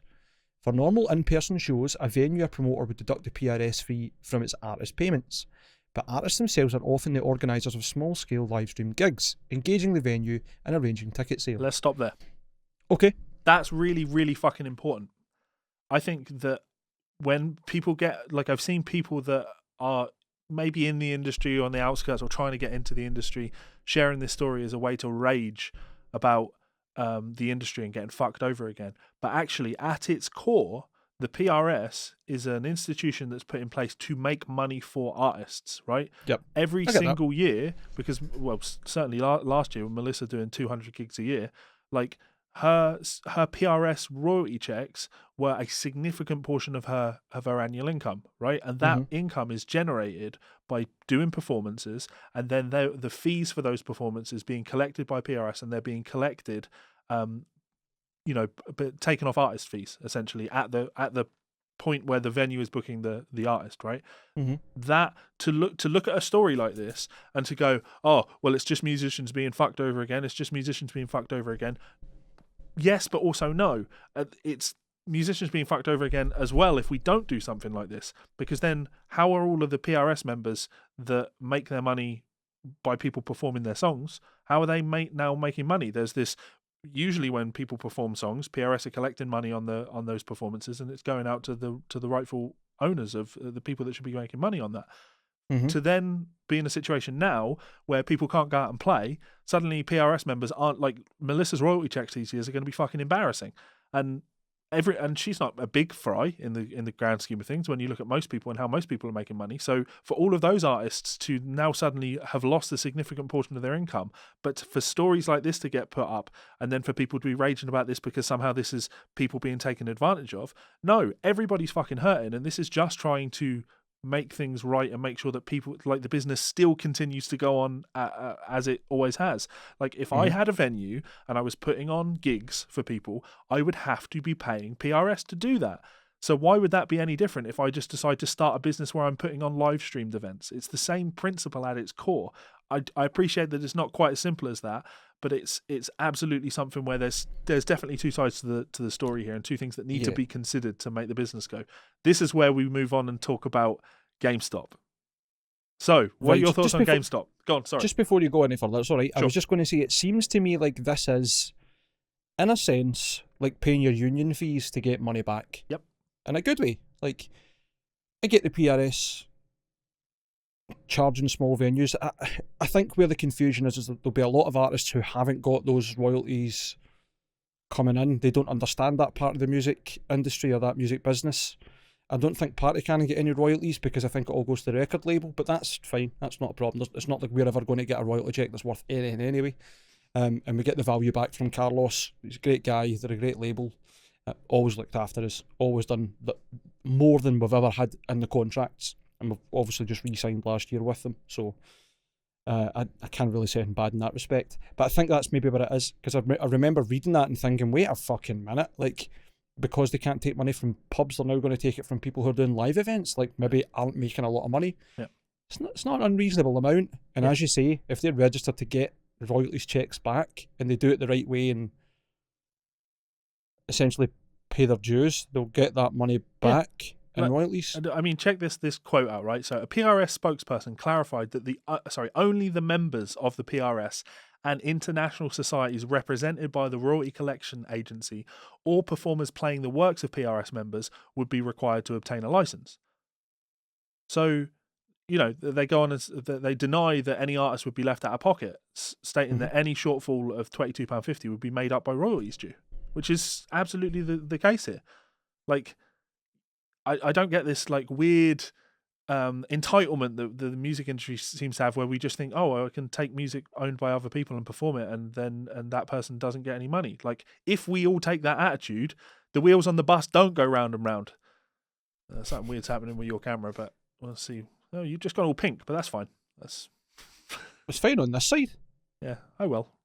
Oh, there you go. You've gone back to normal. So yeah. Nice. What are your thoughts on the GameStop thing? I'm not bothered about the fact, although I think it's a nice side, or a side, that people are making money on it.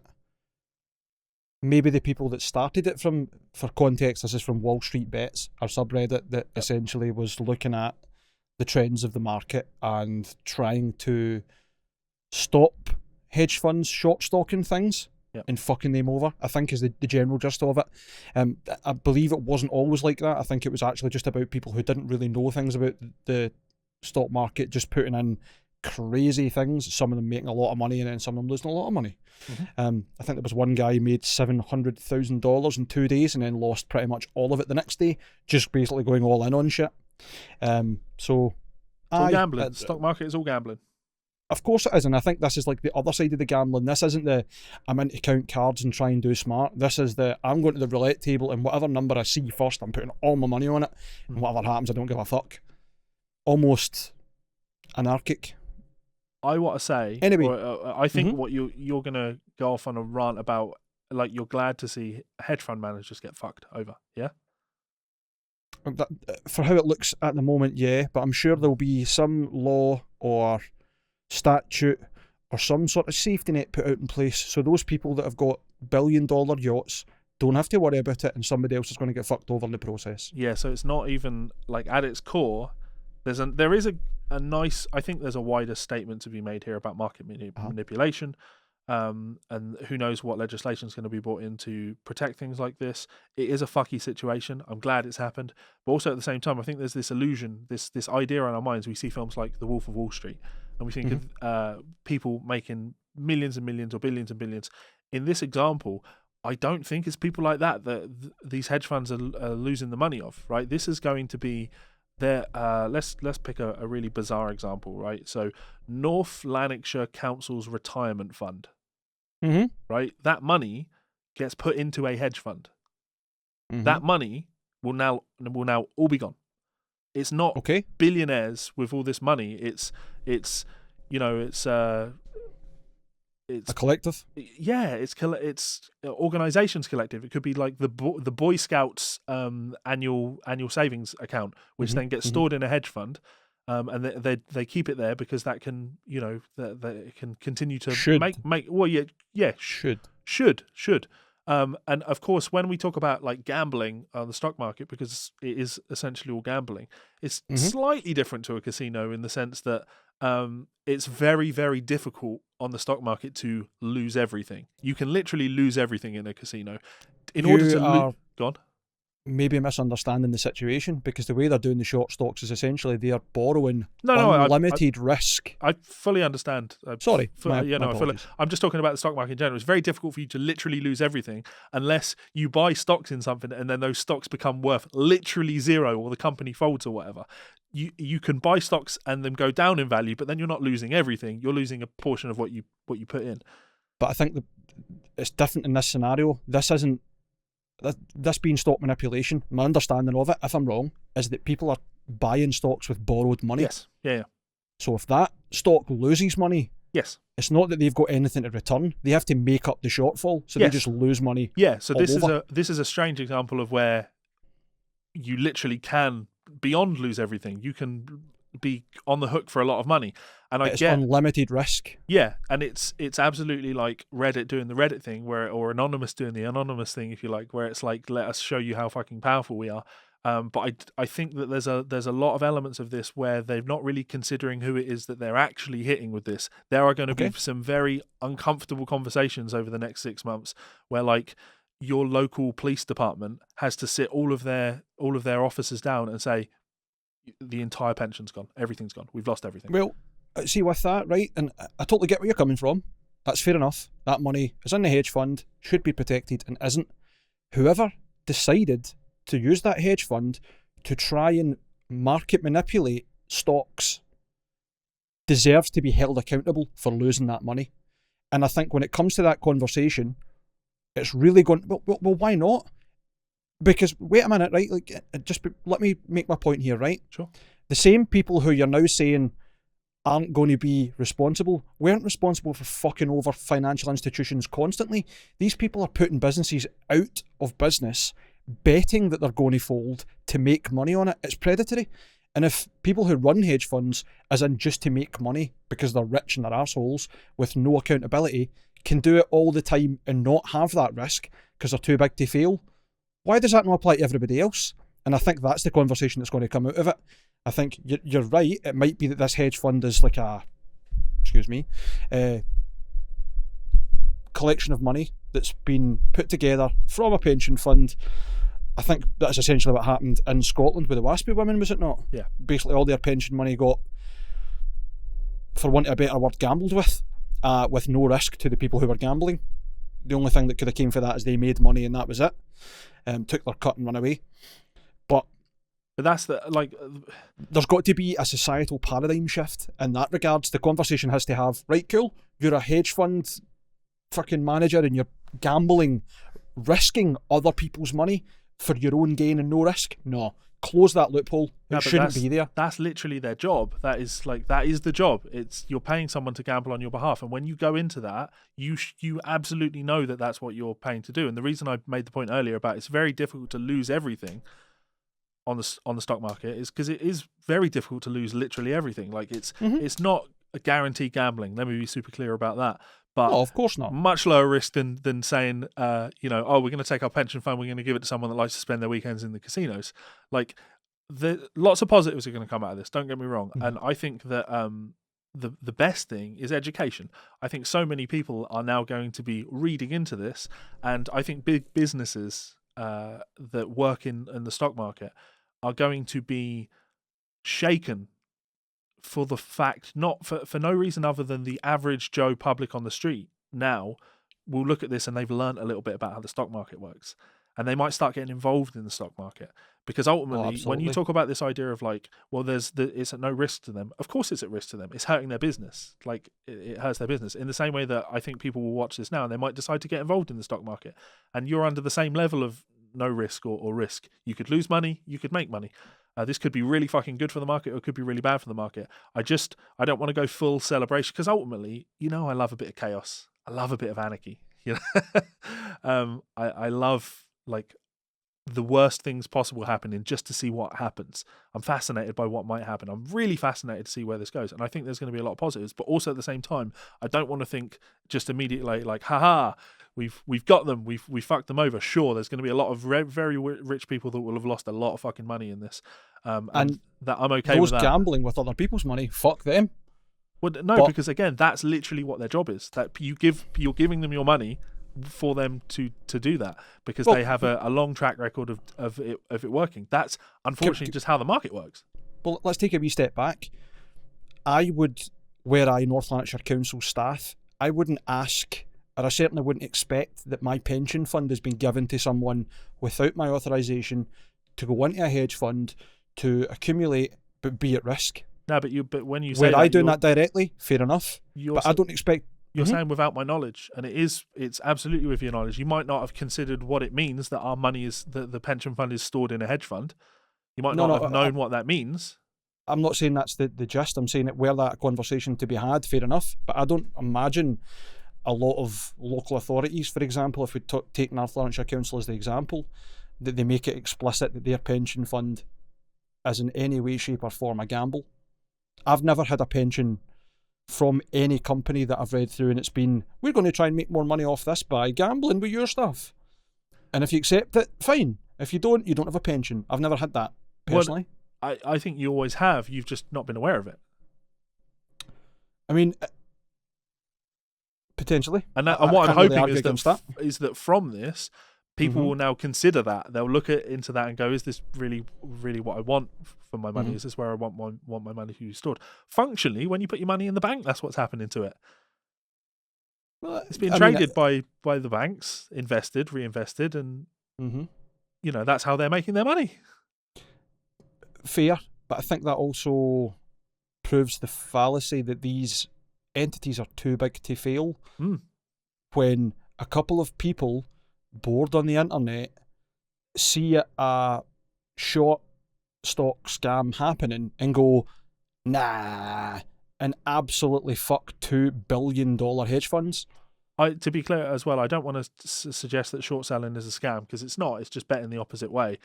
You're betting on a company it's doing market well, manipulation, in the same way that when Elon Musk tweets about a company knowing that it's going to push their stocks up, it's market manipulation. Like, it is, and it's not the same, but it kind of goes hand in hand with insider trading.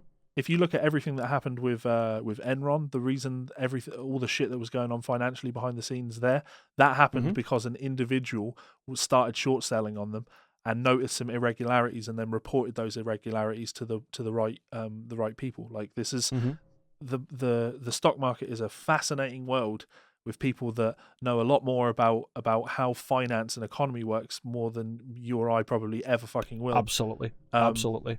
But like I say, the only hope I can take from this is that people take more of an interest in it and look a little bit more into it, because don't treat it as a game. Never bet more than you can lose. You can afford to lose. That's a good way to look at it. And the other side of the coin is you need to view these people from Wall Street Bets, the subreddit, essentially as Tyler Durden. They just want to watch the world burn. And that's it. I'm not being daft. That is I don't give a fuck. It's not my problem. If I lose $500, I lose $500. What's that in the grand scheme of things? Yeah. I may only have fucking $50 in the bank, and I'm used to that. Yeah. I'll get by. That's fair. Yeah. There's you cunts and yachts and whatever else. If I lose $500 and you lose 500,000, I'm happy. Yeah. I don't have anything to lose. Fuck you.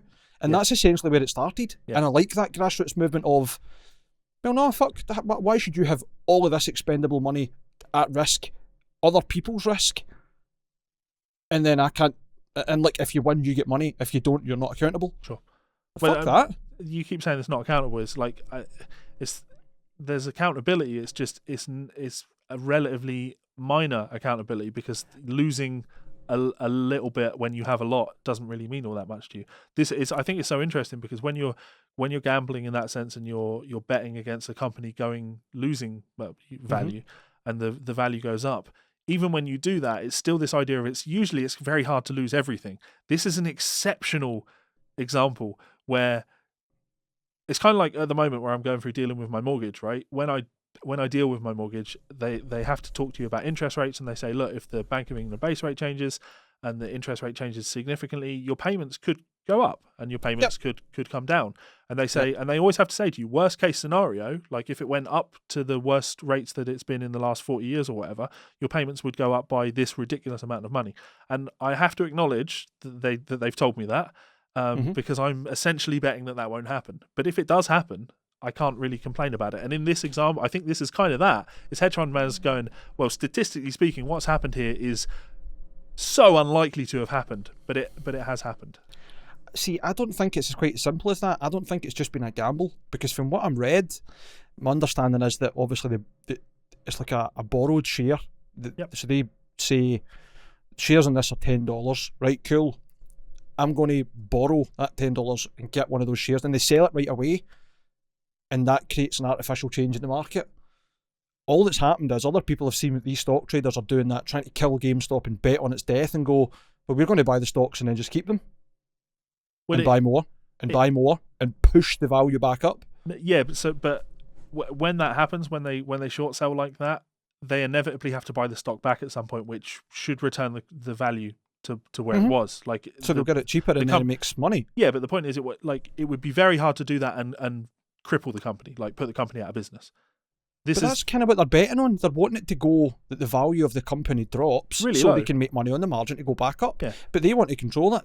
The difference is these people have went, nah, we're just, rather than you dipping the share stock value, we're going to make sure it's really high, and your losses are going to be ridiculous because you've borrowed it at $10 and every share is now worth $500. Yeah. So you're now out 500%. Yeah, you're on the hook for a lot of money, but it's no coincidence that it's GameStop and AMC. These are companies that really are struggling anyway.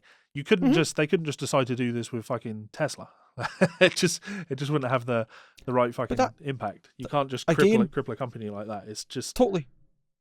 But again, that to me speaks about buyer power and the predatory nature of the market. It's not you're actually taking a gamble. This is, again, the term is market manipulation.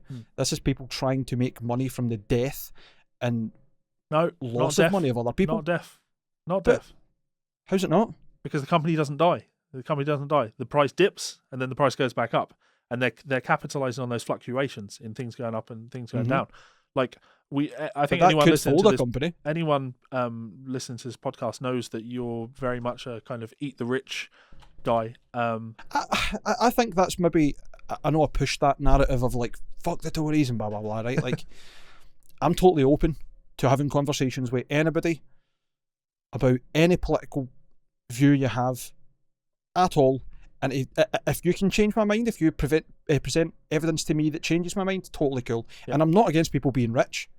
I'm against people hoarding wealth. Sure. So it's not eat the rich, it's why does the ultimate minority of humans, say, I don't know, there's 1,000 people on the planet, why is it that 6 of them own all the wealth for all fucking 100 of the people? You know what I mean? That's what it gets me. There is more than enough money in the world to deal with the problems that the world has, but we don't, because we're greedy. Sure. And then you see politicians coming out, and I'm going to use Theresa May as the example, because she was on the news going, well, we can't give nurses extra money, not during a pandemic and stuff. It wasn't the pandemic, but nurses paying NHS staff. There's no magic money tree, and then out of nowhere, all the MPs are getting like 20% rises in their money, and all the money that goes to the House of Lords, unelected peers, and they've got like a free bar, and their champagne budget's essentially more than what most food banks across the UK have to deal with yearly. Sure. That kind of shit really irks me. Irks me. I feel like what you're raging about is rich people in this scenario manipulating the market, like playing around with companies' values. But then surely we have to be consistent with that and go, okay, well, Reddit are now doing that on a bigger scale than a hedge fund ever could have impacted that price. And then sure, it's I admire the kind of power to the people thing, but if it's bad for the rich people to manipulate the market, then surely if this is bad, if not worse, to manipulate it as much as it has been manipulated. And just you wait until they realise, because a lot of people are going to realise that it's individuals can short stock. Like, this is something that anybody can do, and I'm fascinated to know where the market's going to be a year from now when Reddit starts to coordinate more and realise that actually we can significantly increase values of companies or significantly decrease values of companies.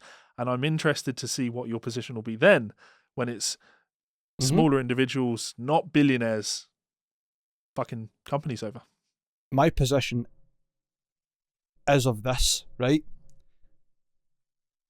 There's already incredibly rich people allowed to do these things that I consider could be used for very amoral purposes, or could just be part of the financial state, and that's how it is. Given the reaction from Robinhood, the app that people were trading on, and a few of the backers of these hedge funds, they are now only angry that the poor have decided to use the same tactics of being ruthless and aggressive with money as these investment bankers and hedge fund managers. And I think my position will stick with that. I think it means ruthless and aggressive doesn't feel quite right. But wait. My point is, right? Yeah. People can act in a great or good way, or they can be incredibly selfish. Yeah.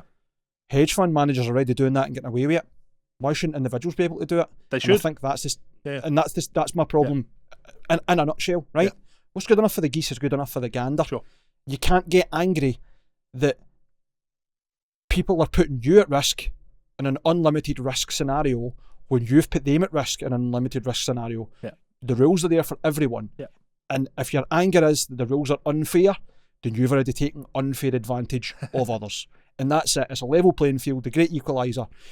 You're welcome to fuck about with other people's money at unlimited risk, thinking it'll make you money skimming off the top. And that's what they paid you for. Fair enough. You're talking about hedge fund managers, whatever else, right? Portfolio controllers. But when the shoe's on the other foot and you're instantly like, wait a minute, stop them trading, shut this down, do this, do that, you understand there's a predatory and unfair part of that system. Yeah, there's lawsuits going on over that at the moment involving Robinhood, and lots will come out over that because it's... Absolutely. Like, it could be what you're suggesting there, or also it could just be pretty standard that when a company is as volatile, when the stock price is as volatile as that a company like Robinhood needs to be a little bit careful about what can and can't be traded, because they can be on the hook for things as well. They're definitely on the hook for all of this, because the way that it got to this stage, as far as I know, is that Wall Street Bets or some other people on Reddit, or maybe even 4chan or other places, whoever it was fucking about with this anyway, they've been treating it as like a computer game and using the apps to find exploits, because that's how the unlimited risk thing came, because people were like, you're allowed to borrow up to $2,000 to buy stocks. They were borrowing that, reinvesting it, and then borrowing 4, then reinvesting it and borrowing 8, and before you know it, they had like a $50,000 portfolio of buying power that they didn't own. And the gamble was all on Robinhood's side, because all these shares were owned by Robinhood, or however they've gave them the financing. They're on the hook for it, because if they lose it, they can't pay it back. You can't rip knickers off a bare arse. A classic Mike. I know. That's actually Kendo saying. Yeah. Speaking of fucking classic, I would love to see this even just make people more aware, as you said, of the stock market and how it works, and how people are making money on your money and how you can make money on theirs, and just to equalise the playing field. Or just make money on your own money. Totally. Yeah. And I think it's a really, really dangerous way to make money. But like anything, it's all about risk and reward. It's strategy. It's understanding which stocks are likely to go up and why, what the context is of them being valuable and not, and whatever else. Anyway. Like, I would love to be involved. Absolutely love to be involved, right? But I do not have the time to do the research, to predict, to do all this predictive way of dealing with things. It would be wonderful if I could just have a bunch of money in the bank, and I would happily give that money to somebody who is much more experienced in this area and have them invest on my behalf. But then I'm just essentially playing into the hedge fund game. And then I stand to lose everything or make everything. And sure, the person that's trading on my behalf is going to make some profit, but I'm accepting that that's, the payoff for me not having to do all of that myself. I'm going to steer this back onto the point that we were talking about, because we went majorly off on a tangent there, but it was a good tangent. Go on. It was a really good tangent. I've just got like one more thing, the way I see it, right? And this is what irks me the most about the scenario, and why there's such a big kick up about the normal person, the ordinary working class person forming a buyers consortium and really just playing them at their own game, right? You're right. If you were to give your money to a hedge fund manager to try and make money on your investments, you're accepting there's a risk there, right? And so are they. But the only risk to that hedge fund manager is that they lose your money and don't get commission. Sure. You're at risk of losing all your money. And that's my problem. I mean, we've seen banks essentially fail because they've been lending out on really, really bad terms and overextended and being stupid. And then the reaction just is, it's too big to fail. We'll just need to give them money for the government. And a lot of these hedge fund managers think they're probably going to be the same way. No, so you keep hearing the terms of bailouts coming in for companies like this. Bailouts will happen, but let me be really fucking clear on this. They will not be government bailouts. It will be bailouts from other hedge funds, because they will look at this. And that's why this keeps fucking ramping up, because other hedge funds keep looking at this and going, okay, well, we can get involved on this. We can bail this out, but then we can make money when it comes back around. And the more people get involved in this, the more Reddit and the general public go, well, now's my time. And also, I should point out, I'm not getting involved in this now, right? I should have got involved in this when the stock prices was under $100, right? I'm not getting involved at $500. If you're looking at this now thinking this price is going to go up, you are taking a bigger and bigger fucking risk every single time, because this stock inevitably is going to crash, and it is going to crash fucking significantly, and people are going to be fucking ruined by this. It's the same idea as investing in crypto. There are bubbles, and that bubble always bursts. Yeah. It is an artificial value to think that that's it. If you can buy it cheap as fuck and it goes up and you make some money on it, brilliant. But don't expect that to be a fucking retirement fund. Yeah. Anyway, of course, the biggest shithead in the world, Elon Musk, has changed his Twitter bio to #Bitcoin, which of course drives the price up. I wonder if he stands to gain anything from that. Anyway, to bring it back to what we were talking about, the reason I wanted to do the Robin Hood thing and the talking about GameStop and AMC and all these other weird things that are happening in the market is because there is these interest in multiple perspectives. And I think with this PRS story, we need to be thinking about this not just from the, oh, fucking hell, it's just one more way that now I can't even live stream without paying somebody for it. this infrastructure has been put in place so musicians like you can make money. If you are able to register, if you're in a position where you are performing music and you are not registered with PRS, you need to get on that, because PRS as a society is there to make you money.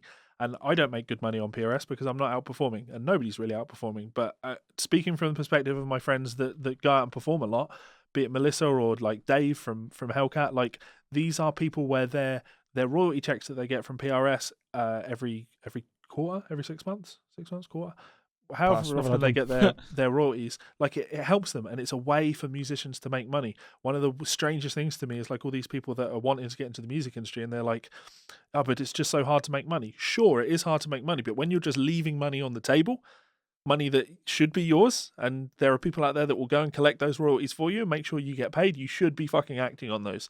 And looking at this and going, this is PRS taking advantage. It's essentially, they're almost like a trade union when you think about it, right? That's what I'm saying. It's like union dues to get money back. Yeah, they are looking out for their members. They are doing the right thing. PRS absolutely should be doing this because they are looking out for their members. You would be raging if you were a member of PRS and they weren't doing this. And if you are in a situation where you could be a member of PRS and you're not, then you're an idiot. There's my hot take for the week. What do you think? Sounds good.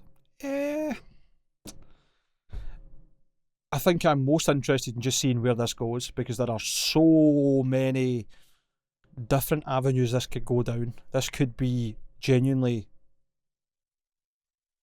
musicians getting raging and losing faith in the PRS, or revolting against it and losing that one piece of security they've got, or it could be the awakening of another social movement of people going, well, actually we really should be paying into this, because then we'll get the money back, and it builds the value that we understand is there for live music in the entertainment industry that other people might not see. I don't know, maybe see. Yeah, interesting one. Heavily, well, it's funny, right? We haven't necessarily talked politics, but also at the same time, finance is inherently political. So I knew that when we were going to have to talk about that, it was going to get a little bit political. But at its core, we should be we're focusing on music business, and there's the politics in the music business as well. So we are interested to get your thoughts on what you think about this PRS thing, trying to institute some sort of fee that would be paid exactly in the same way that venues would pay a fee to PRS. I would be very interested to know your thoughts in this in the comment section below, and I'd be very interested to know if your opinion has been changed, or if I've raised things here that you might not have initially considered when it comes to this. Is this predatory to the music industry, or is this predatory journalism where they're seeking a bit of rage bait from everybody to get everybody screaming and shouting about things? Who knows? There's no right or wrong, but I'm interested in your perspective, and I'm sure Inevitable Vegan Future is listening to the show, because I know he does listen. Like, I've been arguing with him all week, and that's fine. There's no hatred there. In the same way that like if people want to disagree with me heavily on this, I'll get involved in that comment section and I'll argue with you about it. And that's okay. No progress without discourse. There needs to be a conversation on, I believe this, well, I believe this, till you find what's right or a middle ground. It's all about compromise and conversation. And if you both realise that you're not going to get anywhere, then just fling shit at each other, but don't hate each other for it. Just acknowledge that we've reached the shit slinging stage. I'm going to don a mask so I don't get shit in my eyes. You put on a mask too, and then let's get flinging. I mean, how many times have you and I gave each other pelters on this, never mind in real life, and it's just all it's in jest. Exactly. Like, it's fine. It's absolutely fine. It's fine that you're a Tory and that you voted for them. It's fine. It's not even true. Sorry. I know. And it would be a waste of a vote. It's ridiculous and horrible, because, as I said just not 10 minutes ago, I've got plenty of friends that have voted Tory. I don't agree with their political decisions. Doesn't mean I don't like them. You can be the most morally upstanding, straightforward, people-centric person on earth and still think that they represent your views best and you agree with how they want to run the country. That's fine. That's cool. I mean, it doesn't mean I wouldn't argue with you that... As we know. Yeah? I just try to not engage, as we know. Aye. Try and keep myself... I'd like to live off the land. That would be wonderful for me. Just go... I mean, I still need internet and shit like that, so... So, you describe yourself as a libertarian, don't you? I was literally just going to say that, and I'm fine to describe myself as a libertarian, but I do see the extreme left now starting to go after libertarians and say that they're all just fucking fascist sympathisers. Well, all I was going to ask you is, and that's a term I've heard you put to yourself, fiscally conservative, but socially liberal. Social liberal, I was going to say governmentally liberal. Yeah. But okay, that makes sense, right? Absolute personal freedom. Anybody should be able to live their life, and however you choose to live your life. Use the drugs that you want to use. Identify as whatever gender you want to identify as. I'm not going to interrupt you and how you want to live your life. Go and live your life. Is that not very Crowley? Do as thou wish, and whatever happens, happens, or whatever the fuck it was. Well, yeah. I was just going to ask you what your opinion is on that terminology. Now that it's becoming so mainstream and the US is seen as a kind of, as you say, like more authoritarian than libertarian. Well, I don't. Position. As I said, my position is always not to really engage in the political side of things, because I just don't care enough. I've used the term libertarian from time to time, but I would prefer to say economically conservative, socially liberal. And then I think that probably falls most libertarian than anything. I'm still okay with the term. Like I want the government as uninvolved in my day-to-day life as humanly possible, because if there's one thing that I'm sure we can all agree on, no matter what walk of life that you come from, what we can consistently agree on is that governments, as we've seen over the last few years, have just relentlessly fucked everything up that they've tried to do. So these big bloated governments that have to deal with all these things that they've got no business fucking dealing with, don't worry about those things, big government. Give all those things back to the people. Let us deal with things that matter to us, and you deal with the things that really fucking matter, like the things that put all your attention into things that actually fucking matter, not like, I don't know, marriage. And dealing with going through this divorce and having to like pay for a minute of, I'm sure I said this on the podcast last week, but like it was so easy to get married. It cost us virtually nothing to get married, but now we want to separate. Fucking hell, the hoops that we have to jump through is just ridiculous. And I wonder why. Ka-ching, ka-ching, ka-ching, ka-ching. Everybody lining their pockets off. I've got to pay for this minute of agreement, and then when that's all been paid for, it's all got to be registered with some sort of agency, and I just don't fucking get it. It just doesn't make sense to me. But of course, the downside of me saying that I don't engage in politics at all is that I'm okay to hold my hands up and say that also makes me unbelievably ill-informed and an idealist. Like I have this ideal vision of what society would be, where there would be minimal government and people would be able to live their lives however they choose. And I won't interrupt in what you want to do in your life. You don't interrupt in what I want to do, and everybody be fine. But that is some sort of utopian dream that doesn't really exist, and that's why I won't argue with people about it, because at my core, I'm definitely wrong. That's why I'm not in politics. I'm in music. I want to talk about music and music nerdy things. So, yeah. Will I be identifying as libertarian because of how the term is being co-opted? You know me well enough to know that the issue I took with Gear Sluts last week was the term slut being co-opted in this context as some sort of political thing, whereas actually context fucking matters. So the context in which I describe myself as libertarian is really fucking important if I choose to describe myself as libertarian. It's not the word I use, it's what I mean when I say the word. And to ignore the meaning that I'm going for, that would be intellectual dishonesty on the other party. That's why I asked, because obviously I led with you have said libertarian, but then the context was that you've said you are socially libertarian but fiscally conservative, and that gives a lot of context more than do what you want. Yeah. Do you get my point? I'm not the libertarian that's like, I want to be a libertarian because weed is all that matters to me. Like, weed doesn't matter to me in the slightest. I don't smoke weed whatsoever. But also at the same time, I don't see any reason why you shouldn't be able to smoke all the weed that you want to smoke. Like, I mean, for the government to tell you can't seems really bizarre to me. I totally agree. I think that the big overarching point is that as long as what you're doing does not affect anyone else, why does it fucking matter? Yeah. And I agree with that 100%. Anyway, it was a total besides. I just wanted to know what you thought about that. Yeah. And I know that this was meant to be a really quick episode, and my ramblings have taken us to almost 2 hours again. Yeah, it happens. So what I'm going to say is, on the libertarian idea, I think that having free will is important, and being able to do what you want to do is important. And if there are things that you want to do in life, that you should probably go and do them. For example, buying new guitars. Because did you know This show has been brought to you by our friends over at Ormsby Guitars. If you have the time, please do head on over and follow them on Instagram to see more of their incredible work. I'm actually spending more and more of my time each day scrolling through Instagram and really getting the appeal of looking at incredible instruments like this. It just makes you want to order something really, really special. Of course, you can always contact them if you want to order a custom shop guitar, or head on over to their website, check out the pre-order section and get involved on the upcoming Goliath Run 14. Again, one of these guitars can be pre-ordered for as little as $1,200 US. That's an incredible price. That's a lot of guitar for very little money. So if you want something like this in your life, head on over to ormsbyguitars.com and get involved. Thanks so much to Ormsby, and we'll see you for another show soon. Laters. So thank you very much to our friends and family over at Ormsby Guitars. Please do go and check them out. I'm sure nobody's listening to the show at this point because we ranted and went political for way too fucking long. But if you are here, we do love you. We love you very much. We love Ormsby. We love you.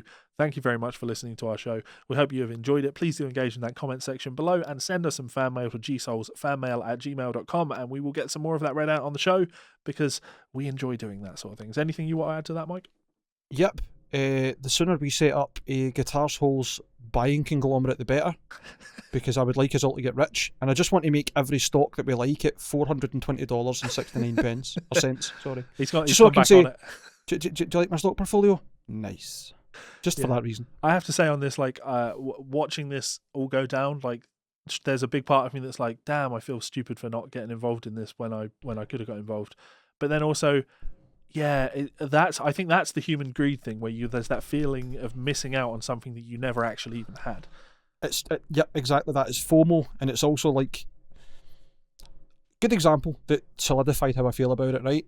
Is when Bitcoin first took that giant jump and everybody was making fucking millions on it. I remember the first ever transaction of Bitcoin was used to buy a pizza, yeah. And it was something like 400 Bitcoins was used. And that's how low in value they were.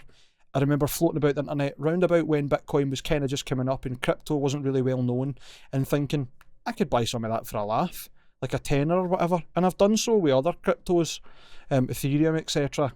in the past. But back then I never done it. And then when it boomed, I was like, fuck, I should have took advantage of that.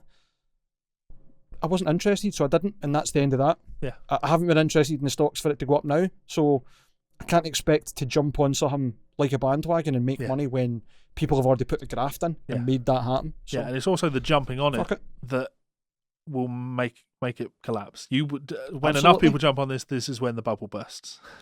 And all the experiences I have seen of people who go bonkers thinking they're going to make money on these things, it's just always a total failure. I think, as bad as this sounds, there hasn't been a cryptocurrency yet that has proven to be safe, because so many times there's either been a technical fault or a hack that has lost money, or platforms themselves have been scams. Yeah. The two in mind I've got is Mt. Gox, which was hacked, lost billions in Bitcoin, and BitConnect, which turned out to be a complete scam.